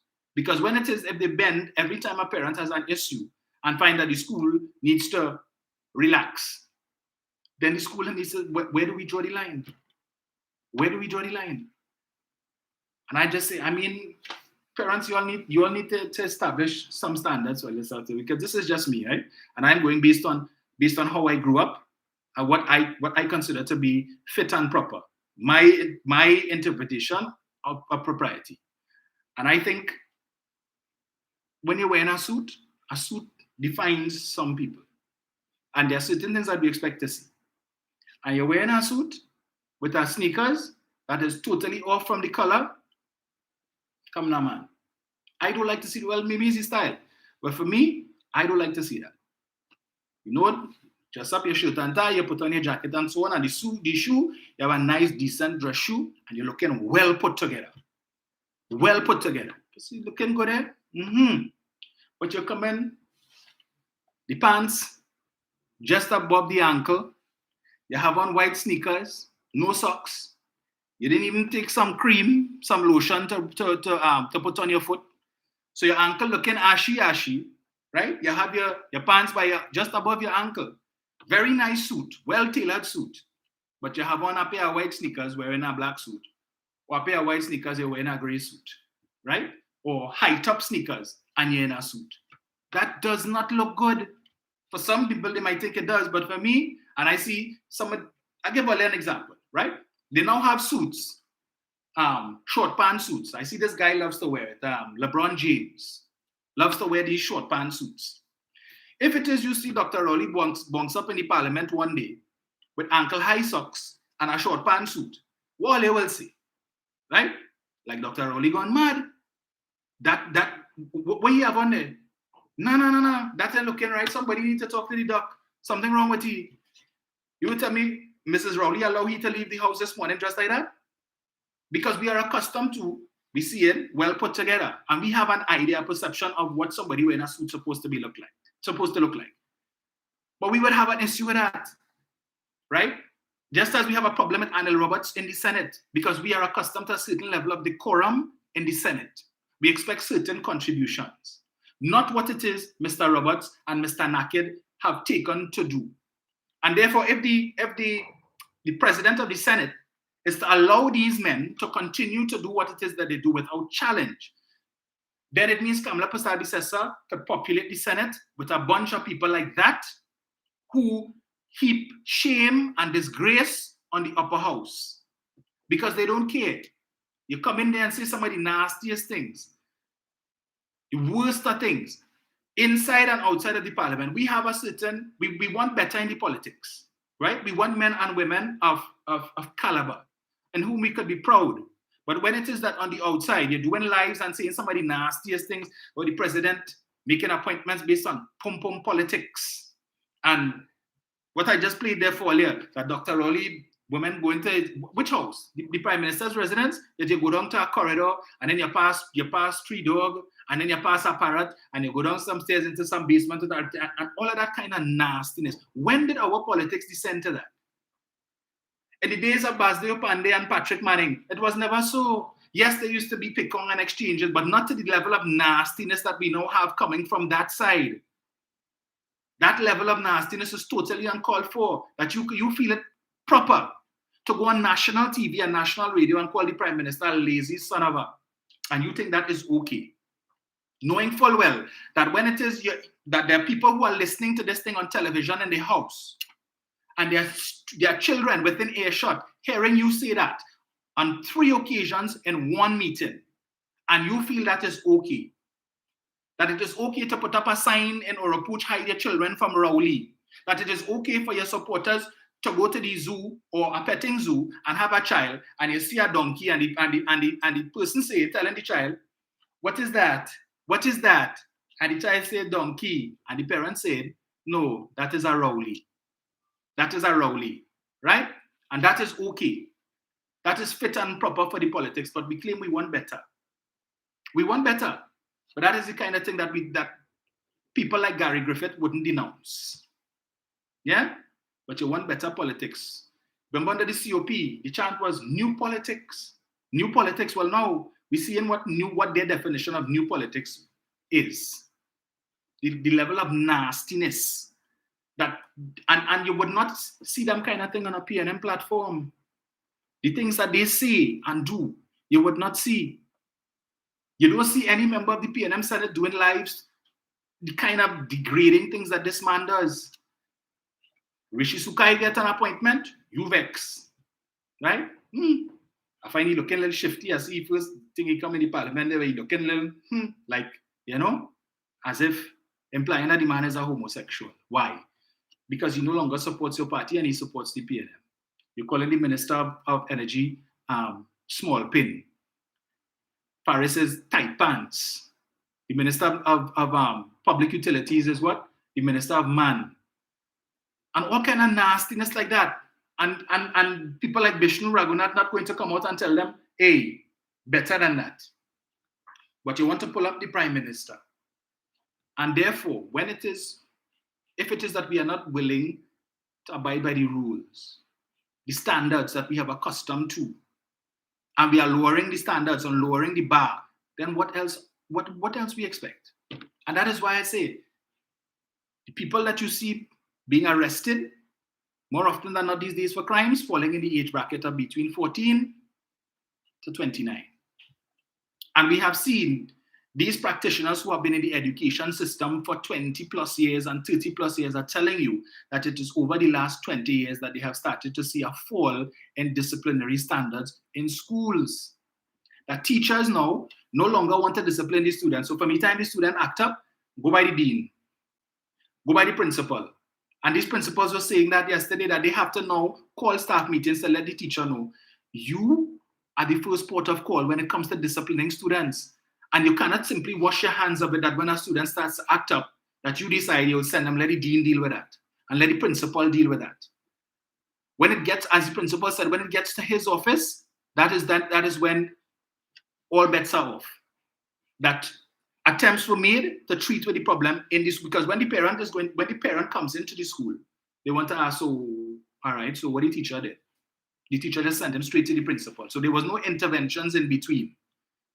And teachers need to be reminded of their responsibility. You are the authority figure in that classroom. You control what happens in that classroom for the 40 or 45-minute period that you are there. It is not simply, well, okay, he's disruptive and I tell him and he don't want to listen. So that's why we see a video. We have a video posted on the debunking page where the student eating in class or some kind of thing. So, and the teacher pelting some expletives. Now, I am not condoning that at all. But some of these teachers have reached their wits' end. That if it is that parents are relaxing the responsibilities that they have to discipline the children, and the children coming in school and they see all authoritative figures as being the same as the parents. And if it is, you tell me anything, I will just go and tell my mother, and I will tell my father, and then they come up in school and ready to fight the teacher. They're ready. They come in school to defend the child. They only hear the child side of it, but I come in school because you're ready to rough up whoever it is. Want to put your son in place because you don't talk to your son so, right? I know you don't want nobody talking to your child so. You don't discipline your child like that. You don't want nobody disciplining your child like that. So they can't give the child attention because when you come to pick up the child after work, you leave and work at 4 o'clock and the detention going till 5, right? So 4 o'clock when you come and you live in Narima and you're working at Port of Spain and you gotta beat that traffic, your child better be outside at 4 o'clock. You cannot more no detention and all of that because your child had to go home with you and you're not prepared to wait until 5 o'clock and your child not traveling. Well, then discipline your child so they wouldn't have to end up getting detention and inconveniencing you. But no, it's the school wrong and it's the school fault. Sapari is saying, in my days in Benedict College, every first Tuesday, you must wear your green blazer, marine tie, and white shirt and pants, or you are not entering Don Basil's Matthews College.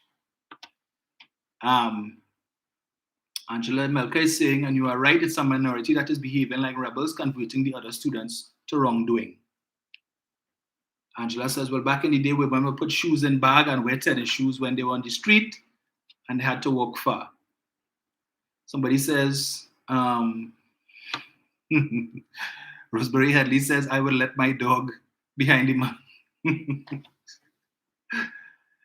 Belka says, my grandson didn't have that privilege to do what he wants in school regarding the rules, but now his job now carries the same rules which he must comply with or find another, and he is doing fine. Exactly. It's just here. It could grow back. Now, if it is, you have certain religious beliefs and it requires you to grow your hair, no problem. No problem, right? Religious beliefs. But if it is, it's just a fad and a style because everybody else doing it and I want to do it too. That to me is not sufficient grounds to ask a school to amend their rules, their disciplinary rules, to accommodate style and fad because your child want to do it, right? Because he like how he does look and the girls and them like how he does look when his hair, when he plait his hair. Yeah, he could real pull girls when his hair looking nice like that. And so he don't want to cut the hair because he like how it looking, right? You want to take this tennis racket thing and just do that and stuff and he looking good because the girls and them like that. So that's what he about. But then we say it's not affecting the learning and it's not a distraction. Yeah? But he go, his hairstyle is to pull girls. No problem with that, no. Just not if it's not in conformity with the school rules, we need to address that. Right? We need to address that. Just saying. So maybe the ministry needs to, I don't know how they're going to deal with that in the new term. I foresee they're going to have some pushback, especially now, as I said, with students coming with the schools. Some schools are saying that they are not prepared to bend their rules. And parents have now been given ammunition, in some cases, to fight with the school and fight with the principal because the ministry says so. So I'm not cutting my son here. Take it up with the ministry. What the school supposed to do? Send him home And then the next thing is lawyer letter, pre-action protocol letter. The school now had to find money that they don't have to hire a lawyer to fight. Because if it's a denominational school, the ministry not footing that bill, right? We gave you a direction, and if it is that you want to contravene and you don't want to abide by our direction, well, you find your money to go in the courthouse and fight that parent so that you could implement your disciplinary measures that you want. You're on your own with that. Parents, come on, man. As I said, it is not a majority of the school population. It's just a few persons. And you cannot ask the schools to change decades-old discipline rules to accommodate a few persons simply because of changing societal norms. We had to maintain discipline somewhere. On the wider society level, this is why the crime rate is where it is. But where we could control the discipline, where we could control the rules and make sure that there is conformity, let us preserve it now. Because then it's just a free-fall society. It's enough that the police have enough work to do. That, like I see a video last week where the police handcuffing a young lady, the police talking to her, policewoman too, and she want to jack up the policewoman, and the policewoman had to topple her over on a table and put handcuffs on her. Your children don't need that. They do not need that. You know what, to get a record when you're 13 or 14 years old, what that is going to do to your future prospects? That you cannot go when you're 18 and you're looking for a job or 19, you cannot get a clean record, a clean certificate of character because of something that you do when you were 13 or 14 and impressionable, and the police decide to lock you up and put a charge on you. You don't need that. So parents, well, they need to rein in all their children. Because these 14 to 29-year-olds who committing the crimes today, that's the problem. They lack the discipline. Too many of you all want to be your children's friend, and that can't work. It's either your parent or your friend, but you can't be both. You cannot be lukewarm. Because when it is that they get older and they want to put you in your place and tell you, well, you can't tell them that. Right now, my aunt have that problem with her granddaughter who stays by her. Right? I go in by my mother. I go in and do this. So it's not a matter of asking, you're living under my roof. But you telling me you go in so and so, you're not asking. You just pick up yourself in the morning and you go on wherever. And then you come back when it is that you want to, and I can't tell you nothing. Because the minute I mention something to you, your mother quick to come and complain. I know, but you don't treat the other grandchildren them so, and you're always picking on this one. Well, then take back your child, and you discipline how you want to, right? Just say it. What's the time there? Right. 7701763.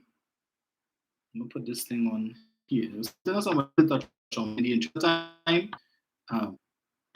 Yeah. Turn off this thing here.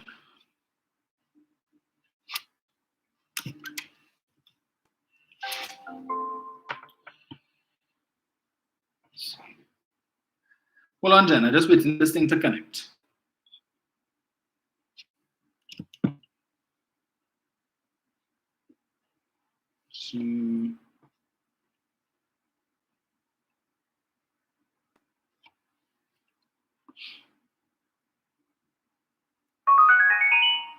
Yeah, Jenny, go ahead. Hi, good afternoon, Dominic. Hi. This afternoon.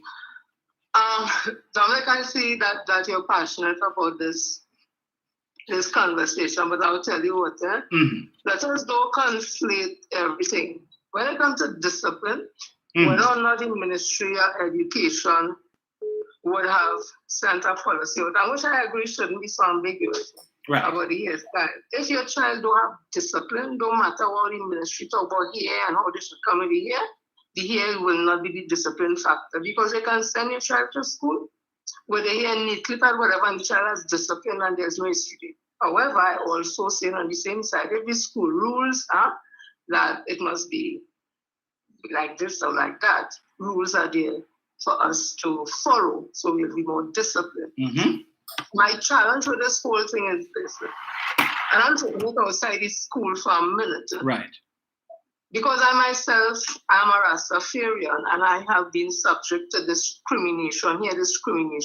I've had my Rast for 30-something years. And I have faced discrimination with my hair for 30-something years. there are people will say and make certain comments about my hair and why I wear it like that. And some people only speak to me because they know I know this person. What so they just want to look like, they offend me. So it's just a very passionate subject also for me on the outside. Other than that, why it is always the African persons, again, I'm not speaking out of the school setting, laws are already dealt with that. Laws are there to be followed, rules are there to be followed, and they have to work out that. Parents and teachers will have to mediate and work out the best interest of the child in terms of the hair. So I'm saying, why it is always the person of African descent, we are always told how to wear our hair and what is neat and what is groomed, because those things are very subjective. Because I've seen my Indian brothers and sisters with their hair, and nobody tells them how to wear it. It's flying all over. They hear something traveling maxi all in your mouth, they get it all in your clothes, they go in the toilet, they hear all over. Sometimes eating food, they're working in the hair place, they see the long strand of hair. And I just find sometimes some of them, because the wind blow it all over, it looks so untidy. And nobody tells them anything, like we just accept that's the way they wear their hair. Why when it comes to African persons, we are told here, wear your hair like this or wear. Why we have to be told how to wear our hair? In the 70s, we would have marched with that power movement, and it was all about Afrocentric. It was about the Afro, the Kenos, the Bantu Rose, working in Bang, the Dashuki, the Sanders, all that. So we had that period there. Why are we coming back to this again?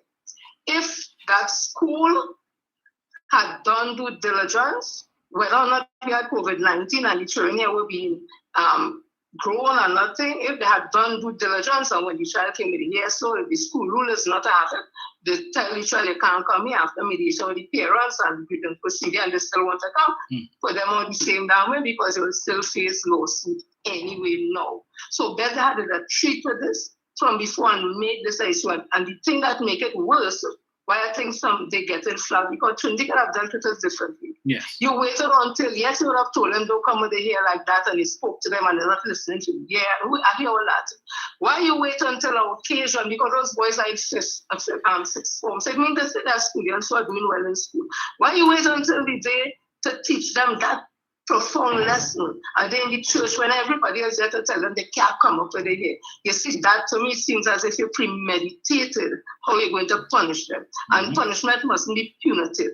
They should have dealt with that while they're in school so that it didn't reach to this. And that is my angst with this whole thing. And I continue to be angry about it because it was a deliberate move to humiliate and say, I will do for all laws. And listen, all the time, I will do for all no one. It's that. Those things also leave serious impressions on children's mind. But I agree, school have rules that must be adhered to. However, we need to work out this situation in the best interest of all because nobody else has told how to wear the hair. And that's just my thing. And I come from a personal perspective while being very objective with it as a Rastafarian. Enjoy your stay. Thanks, Jen.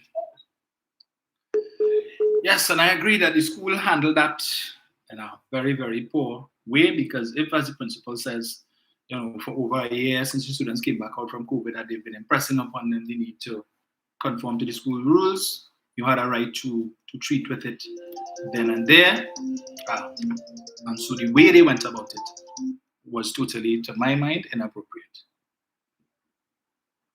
Hello, good afternoon. Dominic, yes, what's going on? I am good, man. Everything good? Everything is good. Everything is good. Wonderful. Hey, Dominic. Yes, sir. You know that's called Dr. Rowley and the former Prime Minister, Mr. and Mrs. Jones. Uh-huh. Because they got a good thing going on, Dominic. Dominic, the both of them, they can't stand each other.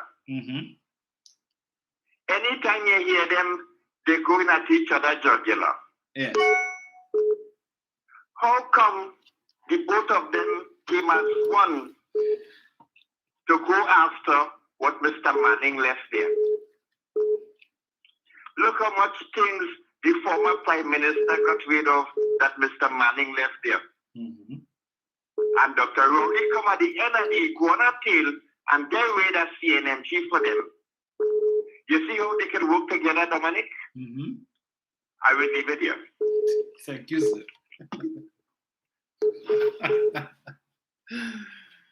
Oh, Lord, leave it there. Andre, call me back. Call me back.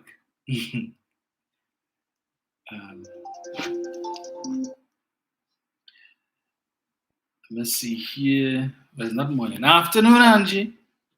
Hi, good afternoon, Dominic. Hi.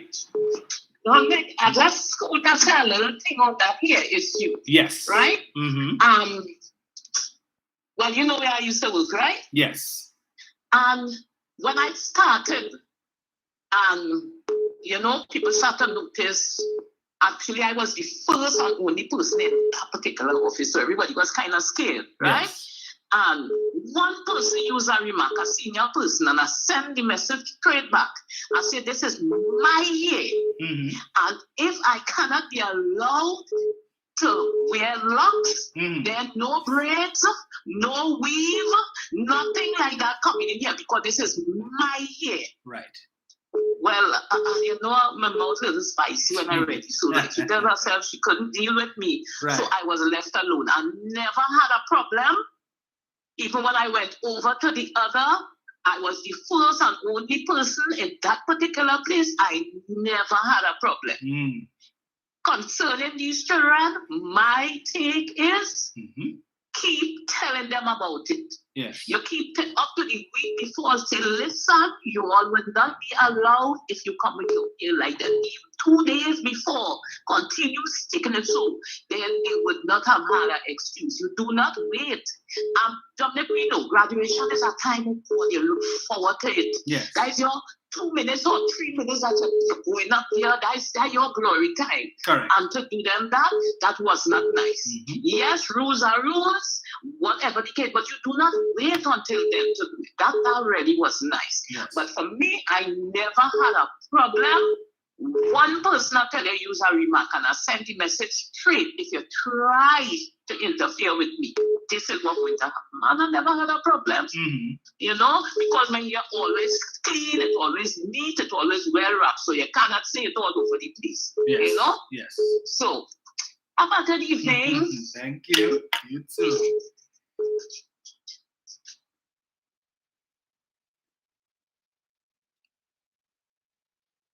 Hello, good afternoon. Hello. Yes, sir. Hey, how are you doing, Dominic? Hi, good man. Well, enjoying your editorial, your poll as usual. Thank you. Yes, man. Well, 2 quick points. I'm concerned with the earlier issue with Mr. Vishnu Raghunath and taking the issue with Mr. Dr. Rowley's statement. Didn't Dr. Rowley wrong one guy that if he comes to the podium, he's going to get a baptism of fire? Gary Griffith is not in the baptism of fire, and as far as I'm concerned, Mr. Vishnu Raghunath is very biased.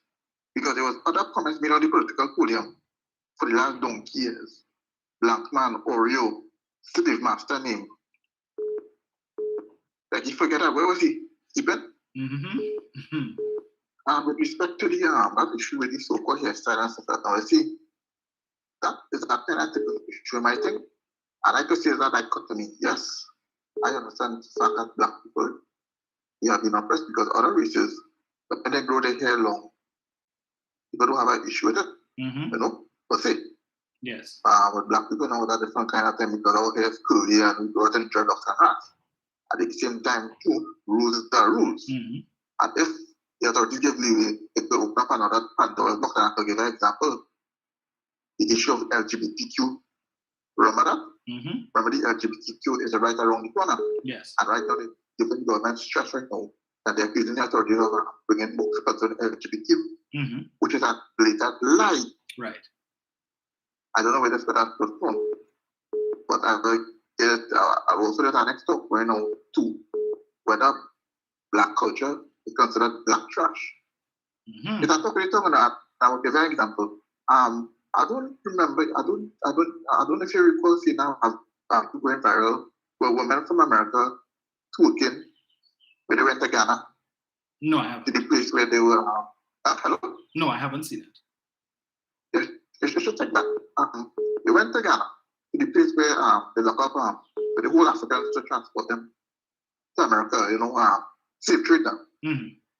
These women were actually twerking in spots in that area where they were called Africans. And there's a lot of uproar with that. And people say they're bringing a bad habit, so-called Putin, to that. It's not just considered like holy grail to Africans now. Right. So I think that there should be a balance now. But if you have time to look at that video, look it up, and you'll see what I'm talking about, right? But like I said again, it's a balance. And I think it's a big discussion because remember something, this is a denominational country, and as I'm going to say, it's very difficult to run this country because of the many embraces and denomination in this country. Right. Okay, well, thank you. Yes, thank you. Time to say bye-bye. Kamla, time. Hello? Yes, sir. Oh, God, I didn't think you were again, but anyway. Yeah, we did. Yeah, good day, Mr. Romain, and the only listeners and the online viewers. Now, you see that here debacle. I think personally, that rules are rules, right? And where the school should have done what they're supposed to do first, they did last. Okay, if my child happens here in a particular way and whatever, right? And I would have spoke to him more than on more than one occasion. I would have said letters to his parents, and they did not adhere to the rules of the school, right? Then we take drastic measures. But don't wait until the set day of graduation, why they complete all the classes, the exams, everything. Yes. So that day, they couldn't graduate because of the hair and so forth. I think that was an injustice they did to those children, despite that they would have been won on numerous occasions, right? But then again, I have to agree with Sister Jenny because it's only the African population, not only in Trinidad, but in the entire world, have an issue with African hair. Our hair are strong, right? Our hair could go in any style, anything, you name it, we could do it, right? And these people have an issue because when they see here in a particular way, oh God, how is that looking nappy so or looking dirty or thing? But any other race, they can have it long to the foot, light blue thing is all well and good, right? But I think that this year, the debacle thing, the ministry should have at least go it through slowly and make sure, you understand, don't come and bring out a release one time because you're going to give the perception that it's okay, right, for students to wear the hair how they please and how they wish, and that will give an avenue now for more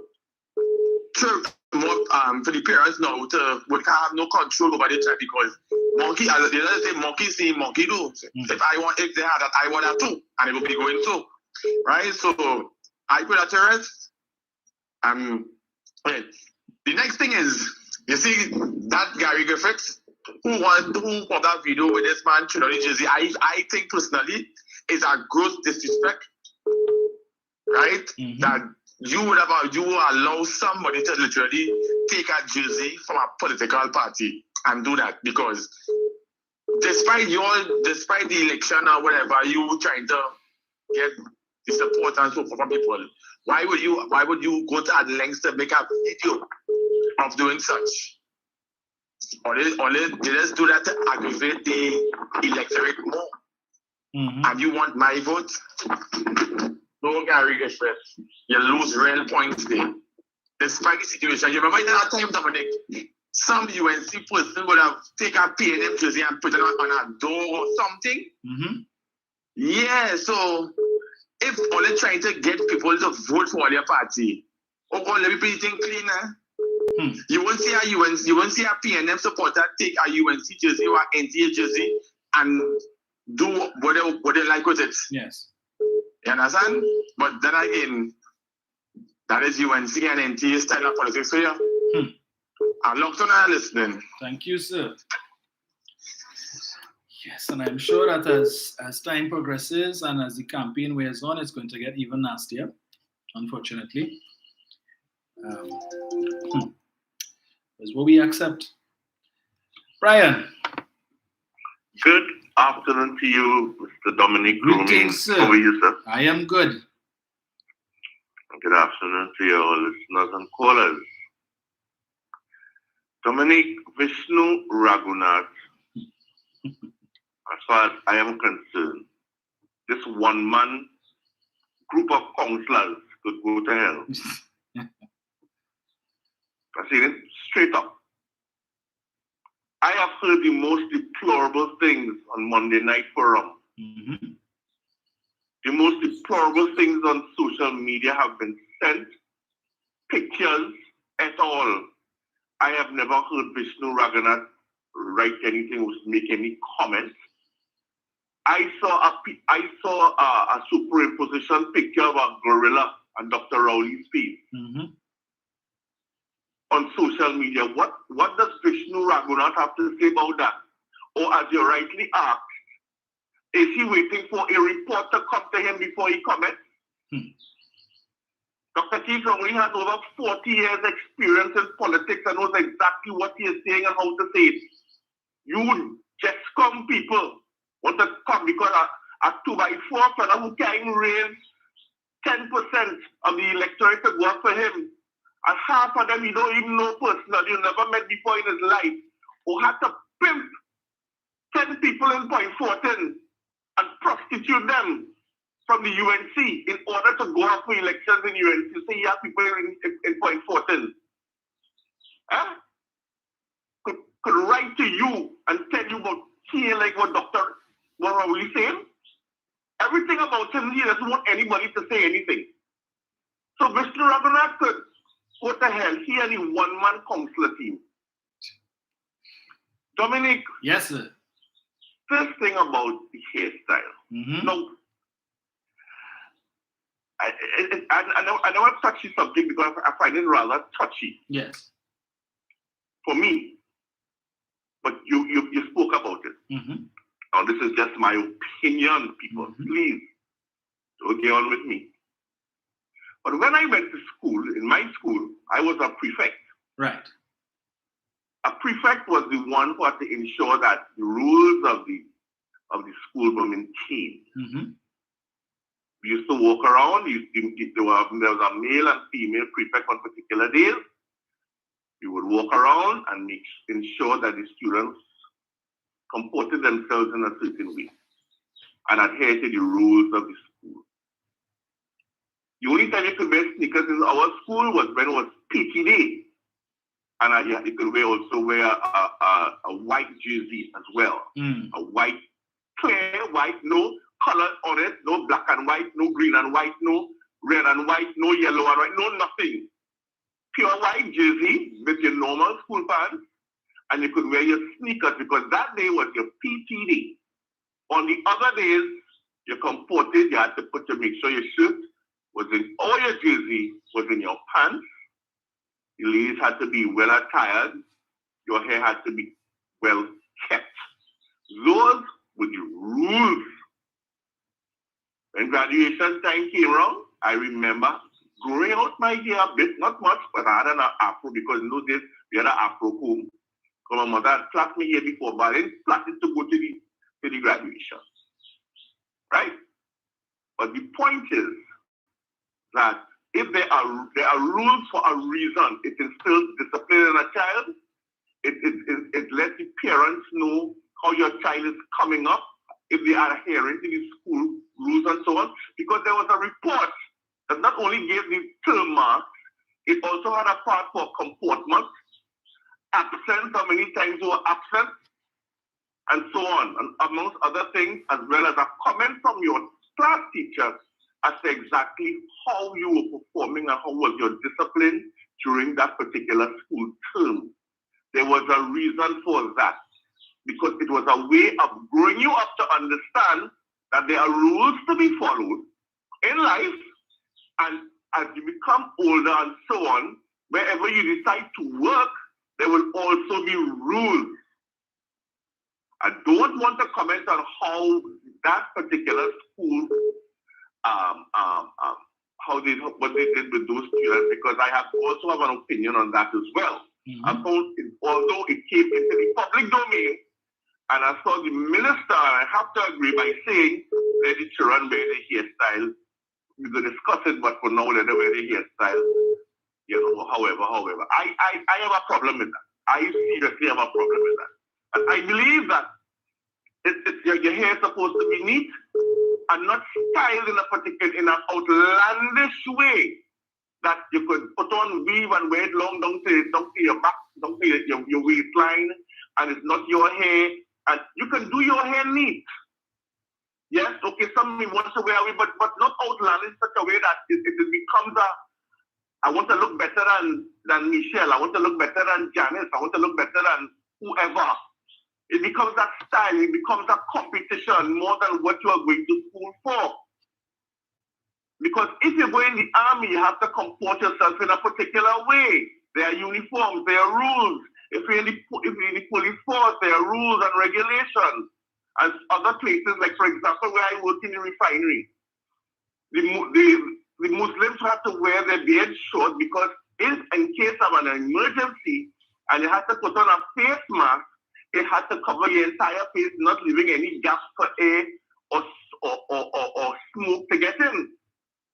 You understand? Yeah. So these were some of these things, the rules for everything. It's how you want to adhere to the rules if you can, if you want to, or otherwise find another place to work, another place perhaps to go to school if you can't adhere. But I know in certain schools, what the minister would have said, they are going to take on the parents. I know that's good. We're going to see it happening from next year. I'm almost certain.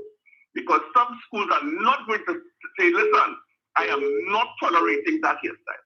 Either you conform or you go to another school or you stay. Because you're mine. And then I know some parents going to take up that challenge, and then you could have a big back and forth between schools and parents and children. And it's going to be a total mess. So I believe some sort of a rule should be put in place for everybody, and not just leave it up to parents and children to come and do as they want and come as they want. I don't believe in that at all. I totally disagree with that.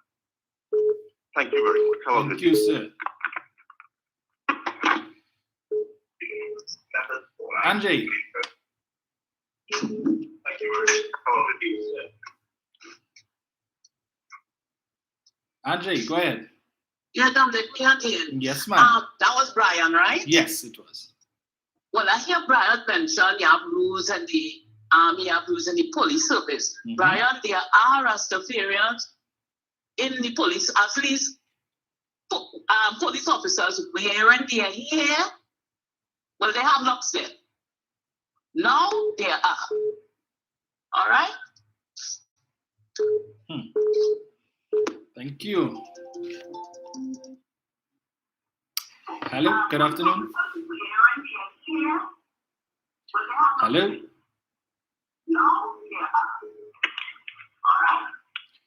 Hello.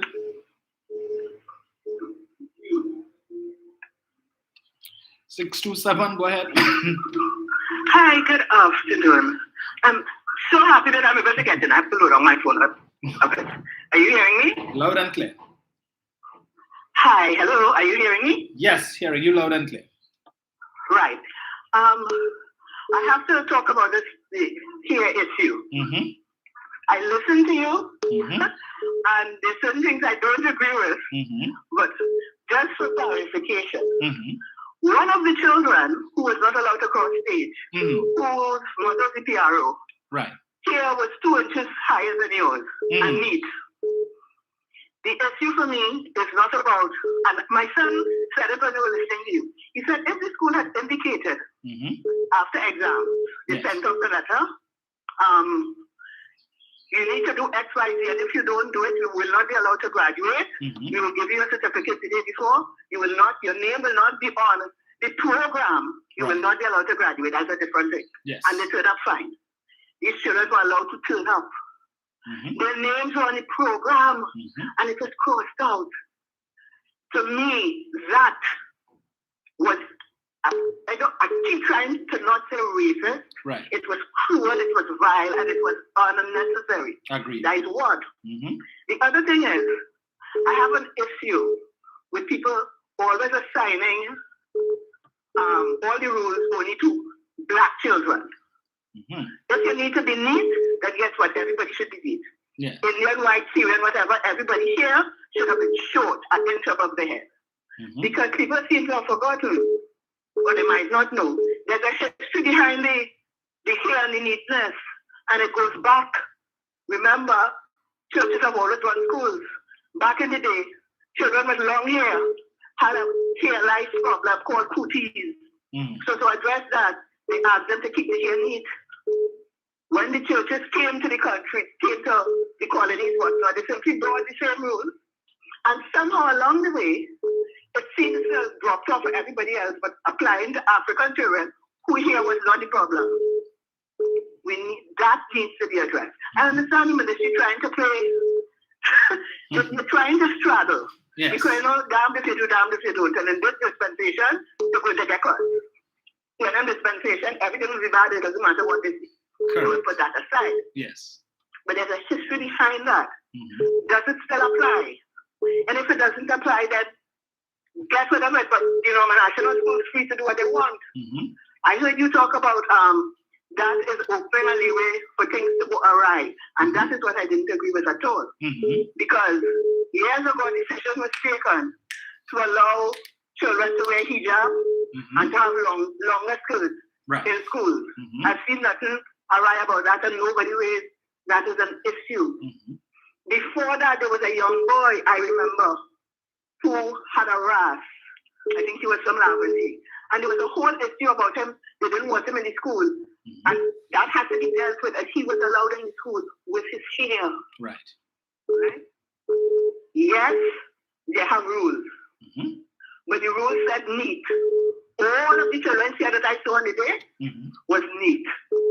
It wasn't long, it wasn't, what you would call it, white neat. Let me put it that way. But they were all neat. Even the ones that was the class was neat. There are people, there are children who have issues with their skin who might not be allowed to cut their hair. Mm-hmm. What are you going to tell me? When they reach in the school, they have to cut it and cause a further issue. My son hasn't had an issue that to this day still exists. Mm-hmm.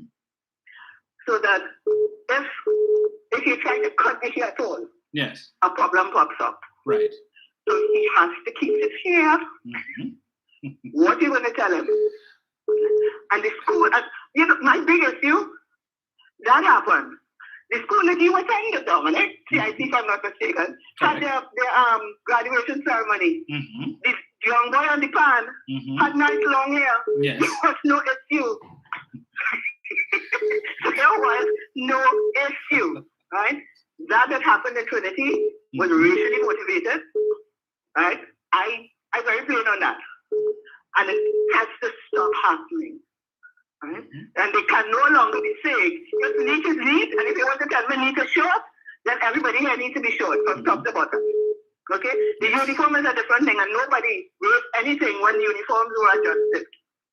Because you see children wearing hijabs, that's not part of the traditional uniform. You see them with skirt lengths, that's not part of the traditional uniform. And nobody has an issue. Right. But as soon as it's something with black people and our children, there is an issue. That needs to stop. Do have a good day. I've enjoyed your program. Thank you. Continue. We could agree to disagree on occasion. Of course. But I enjoy what you do. Okay, have a good day. You too. Right. Let me see who's here. Hello, good afternoon.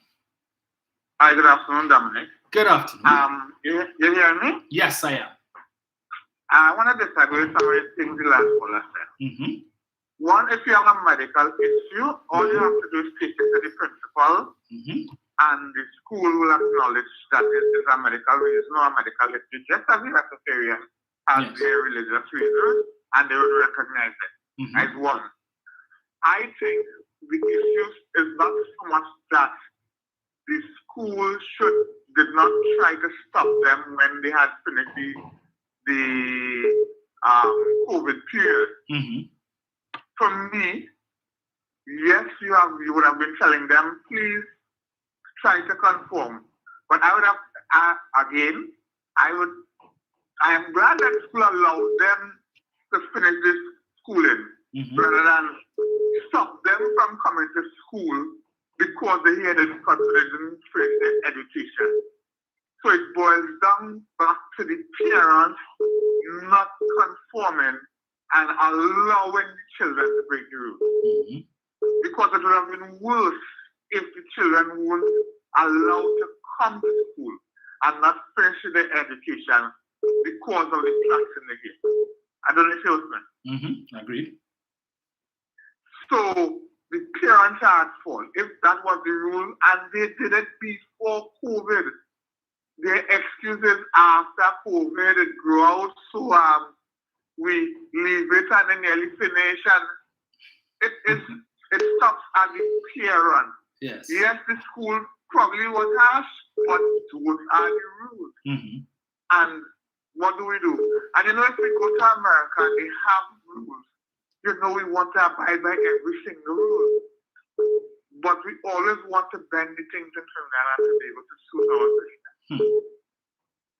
Thanks, Dominic. Thank you. No problem. Yes. Hello? Hello? Yes, sir. Yeah. I want to answer what Angie said about members of the protective services, preferably police service. Now, it has women police constables do have long Rastafarian here. However, it has to be neatly groomed. Right. You understand? And it shouldn't be beyond a certain length. Right? Because if you actually look at that woman police constable, even though she have a ras, it is properly kept. I think it's either 3 or 4 centimeters. I can't know the figure, but from your head to your shoulder, it shouldn't be no longer than that. And with the male officers and them, you may see some have beard and all these things, right? Now, it has something that's called exemption because everybody would not be using the shaver. Because some of them might have like a little bit of bump and so forth on the face. So they want to get an exemption, right? So the exemption now will suffice. Hey, you're gonna say a senior? All right, well, I cannot shave because I'm immune to razor bumps and on my face, so I can't shave. So at least your head will be neatly groomed because you won't see a male officer coming into work with his hair unkept, right? So yes, it has rules. That women will sport their Rastafarian hairstyle, but it must be kept in accordance to the standing order of the police service with appearance and turnouts. Right. Somebody call out on this thing. Thank you, sir.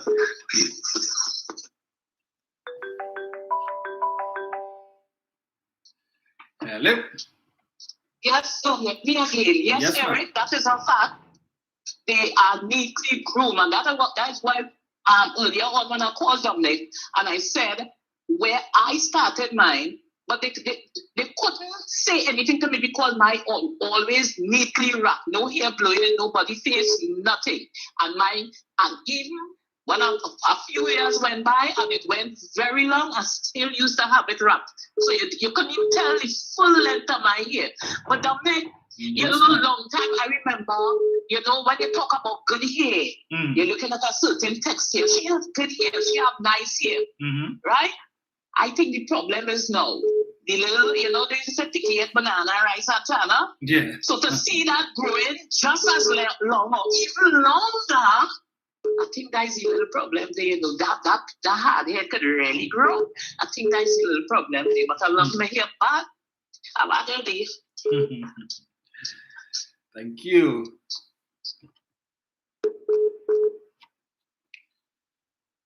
Right.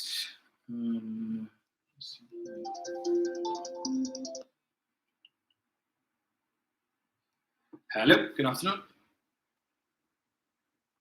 Hello, good afternoon. Yes, sir. Dominic, you hear me? Yeah. Right, okay. All right, I listened to everybody's argument and everybody on point. But there's one little thing that's being calculated. And I originally from the area. So I would know certain things, and I see certain things, and then I will hear certain things. And one thing we have to calculate into is that certain gangs identify themselves by what they wear and the hairstyle and those things. And I think the problem is with the school up there now, because the school is now, starting to deteriorate in terms of discipline. And one of the things that they're trying their best to deal with is to try to stamp out the gang. And I think that has a little issue with it too, with the school itself. Because that school is always known that school as a prestige school. But when you compare to the standards and the other schools and them, like the other schools like the QRC and the St. Mary's and all those schools, the boys and them, the standard of that school dropping. Tell me, I see it. And I live in the area for a very long time, and I know from what I used to see of the children, when they leave school and they're going home then, and when they leave school and they go home now, there's a difference in terms of discipline with kids. So I'm saying this because I am not speaking on behalf of the school, right? I am speaking this as a resident in the area and watching and seeing certain things. And it was always a concern to me as a resident, because when they pass and they misbehave on the streets and things, you look at that and you try to speak to them. And sometimes it's a waste of time, because you're going to speak to those kids and you may end up in some trouble, because team of them might advantage you. Some of them don't have respect for the elders. So that you could try to talk to them as much as you want to think, but they do identify themselves by clothing that they wear, music that they listen to, and the hairstyles and these things. So we also have to put in the mix that, yes, I am not saying that trend hairstyle and the culture and the thing, that has a lot to do with that, and the teachers and them cannot discipline no child or to prevent them from whatever thing. But I'm also saying we also have to look at the gangs, and because we breeding them from a young age, and we can't bury our heads in the sand and pretend that is not happening. Because I look at the 12th tribe, and the 12th tribe unit, they always come out, they sell the nuts at the side of the streets and things, and some of them have some legitimate businesses, good businesses that these people and them have. And when they come out and they dress and they neaten up the ras and neaten up the self, they dress real thing, and they come out and they think, and them fellas have big businesses, but we don't pay attention to them. But if you know people who have membership in 12th tribe and thing, because it is a big association, people have membership, telling all of that. So people who do not know, right? But they do, you don't hear 12th tribe and them in any gang thing. You don't hear nothing about that, but they have their business, their own personal business, and they run the thing and they keep themselves nice and neat and they thing itself. So it's a collaboration of the religion, based on your hairstyle and the religion thing there. And then you have the gangs infiltration of that. Because also, I can also tell you, but I know as a type of Hindu that wears a Rasta hairstyle. In my community too, I know of them. Wear a Rasta hairstyle and they cut it only like if there's a death in the family. And they like keep the little ponytail to the back, they take a shave right around and thing, and then they like right back out like and it's ras they have, the kinky ras. And you can't tell the person like that the hair is untidy, because they are more of the Indian descent. So they have their hair will be at a different texture when it's in a ras. And then you might say it because there's one who I know personally, and he runs a business. And you tell yourself, well, look, you have to tidy up yourself, because you can't sell people like that and that and that, and you must have a hairnet and all these sort of things. I could understand all that too. But also, that is the man's religion, and you cannot discriminate against that. So we have to be careful. We have to identify the issue at hand here. And I think that Trinity issue is not necessarily the hairstyle, you know. It's about the mentality of the youths and them who form themselves into a gang unit inside the school, and that is what they're trying to stamp out. Thank you very much. Thank you.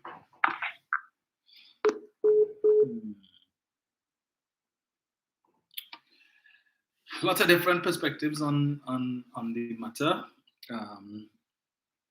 Right. So the caller who would have indicated that she disagreed with some of what I said. I agree with you from the perspective if the child has a medical issue and can't cut their hair, then of course the school would make allowances for that. So it's just to present them with some sort of medical certificate to corroborate, and I'm sure the school will be willing to accommodate. But I'm just saying that in the instances where the students would have been abiding by the school rules for a particular period of time, and then all of a sudden decide, well, I'm a teenager now, I'm 15, I'm 16, so I think I could do it as I want. And the school needs to adjust. I have a problem with that. Because when you came to the school, you understood you'd be there for 5 to 7 years, and you are obliged to obey the school's rules for 5 to 7 years. Anjay. Hello? Yes, ma'am. Hello? Anjay, go ahead. Yeah, I just go back and see. Rastafari is not just a hairstyle. It is a lifestyle. Yes. Think about it. Yes. Anybody can flaunt it, you know, whatever, but it is a lifestyle, not just a hairstyle. Yes. How about it?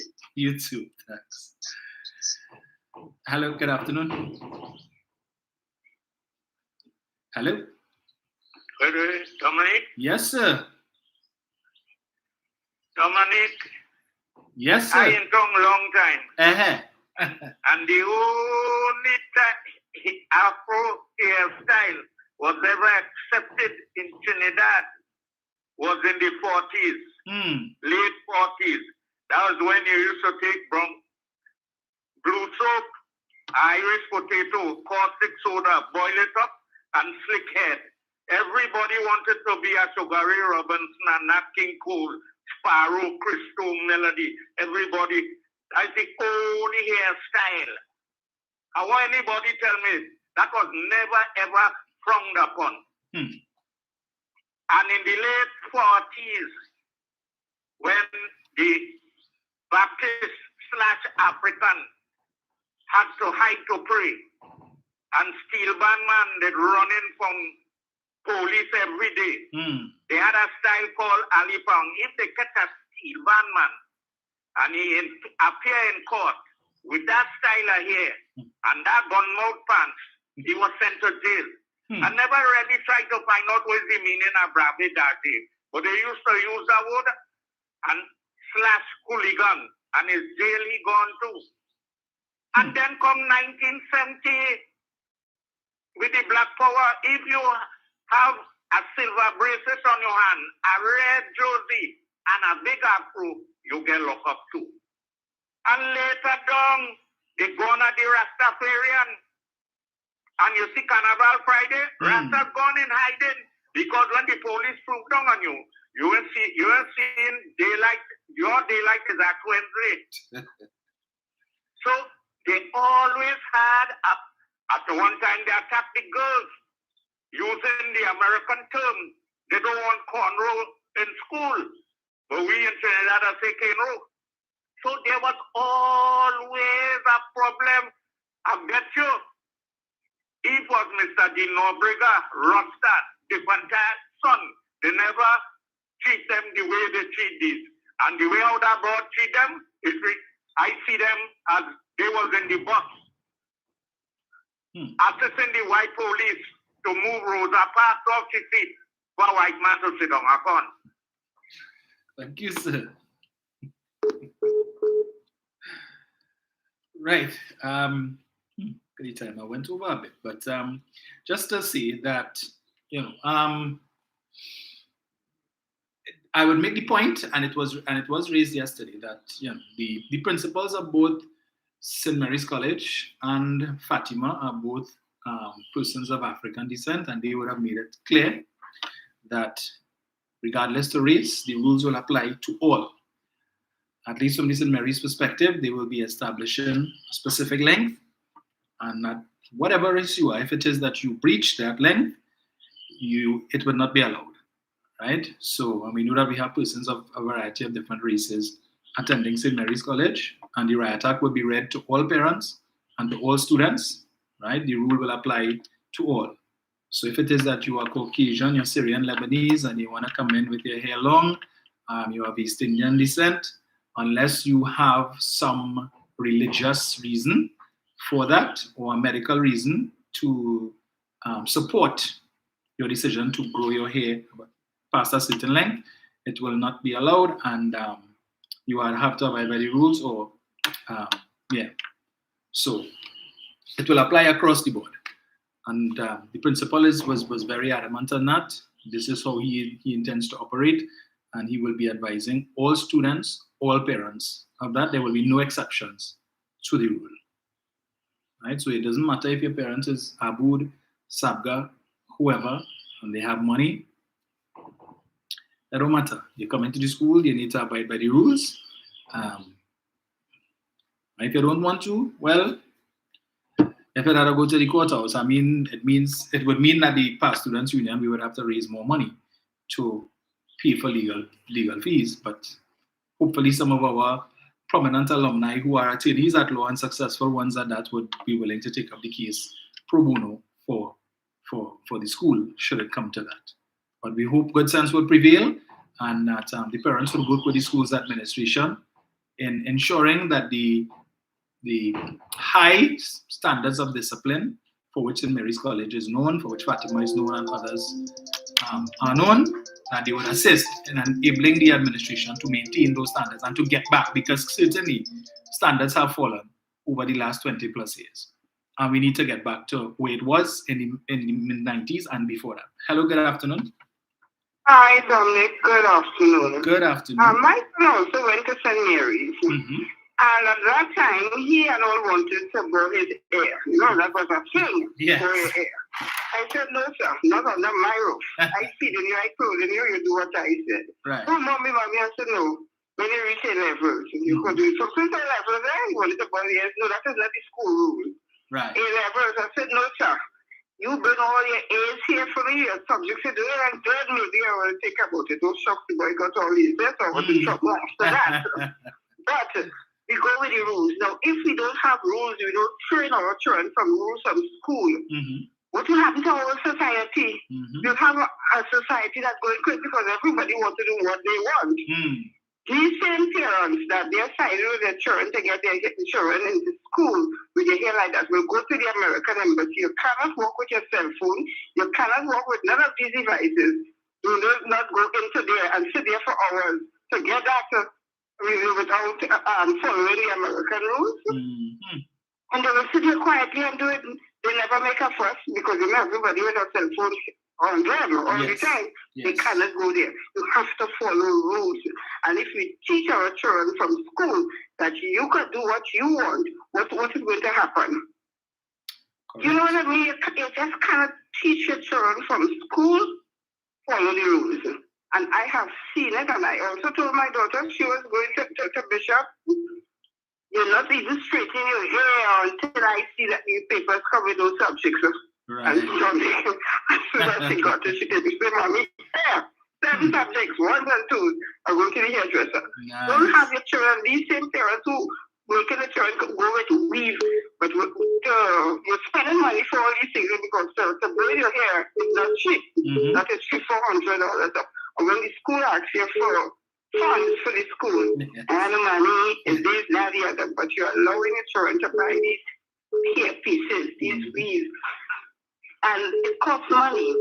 And I also heard somebody saying that they never told the children with straight hair anything. When I was going to, it was a conference, the children with straight long hair had to put a woogie or something they had to keep it together. You couldn't come to school with your hair flying. Right.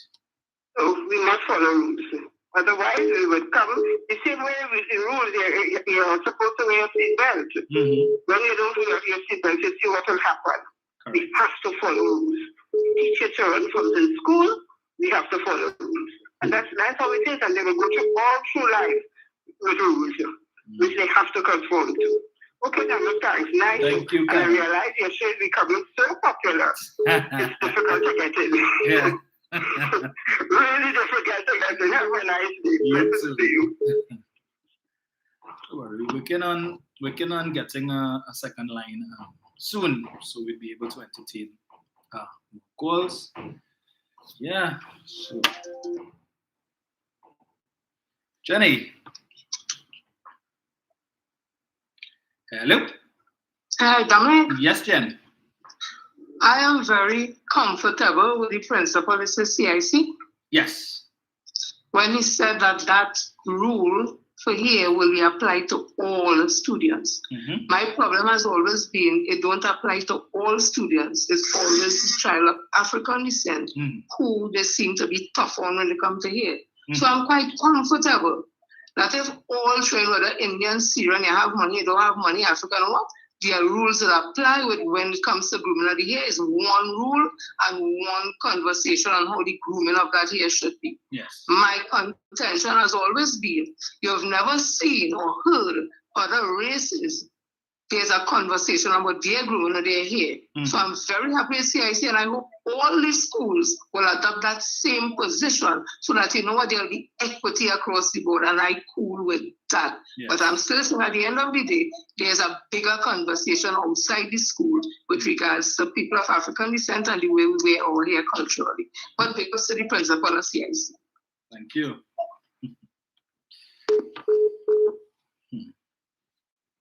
I agree with you, Jen. It's it's a wider conversation and must be had because I guess there's a particular hairstyle that persons would have normally associated with persons of African descent. The trend has always been for us to have low cut, and persons of other races, I guess, because of the texture of the hair and so on, they grow it long and all of these things. But and that has been a challenge, right? Because persons of African descent to some extent would have been put into a mold that, okay, this is what we consider to be neat, this is what we consider to be the norm. And we see it in some workplaces too. We have some customers who have preconceived notions as to how a person is supposed to look. So if you're working at the bank and you have a certain ethnicity, your hair should be, and it's just their own personal idiosyncrasies. So and these institutions would have put laws, or not laws, but rules in place with respect to that to satisfy or to treat with what the customers' expectations are of what is fit and proper for employees. And if it is they don't want to cross the line, well, they just not put you on the front line, they put you in a back office where you're not interacting with customers. So if it is that you wish to have your hair in a certain way, well, you could be in the back and it's all right. But in terms of the front line, there's a certain image they wish to project. And if it doesn't meet with customer standards, and particularly persons of a certain ilk are more likely to complain. So it's a challenge that has been there for a while, and one that requires a little more conversation with a view to coming to some sort of resolution, permanent resolution, so we don't have this situation coming up over and over again. But folks, it is 1:49, so let me thank you for joining me today. For those of you who have stayed on for this late, always a pleasure to meet with you, to join you, and to share a few thoughts on what's the topical issues going on in the country. So enjoy the rest of your Sunday, and God's willing, we will chat again on Tuesday morning. Let's see what transpires between now and Tuesday. I had a comment on whoever is the Monday night forum. Let me see what the misleader will be coming with on Monday night, and some of our other speakers as we head into the local government election, full steam ahead henceforth. Hopefully there are no further distractions. Look out for, well, it's still in the works, but you should be seeing a few of us, radio personalities, social media personalities, will be coming into your area to support some of your candidates in the coming weeks. So not too sure of the schedule yet, but as soon as it is released and announced, I will let you know where I will be, on what days, on who I will be supporting, so we can have a chat. Yeah. So enjoy the rest of your weekend. Stay safe. Until Tuesday morning, I am out.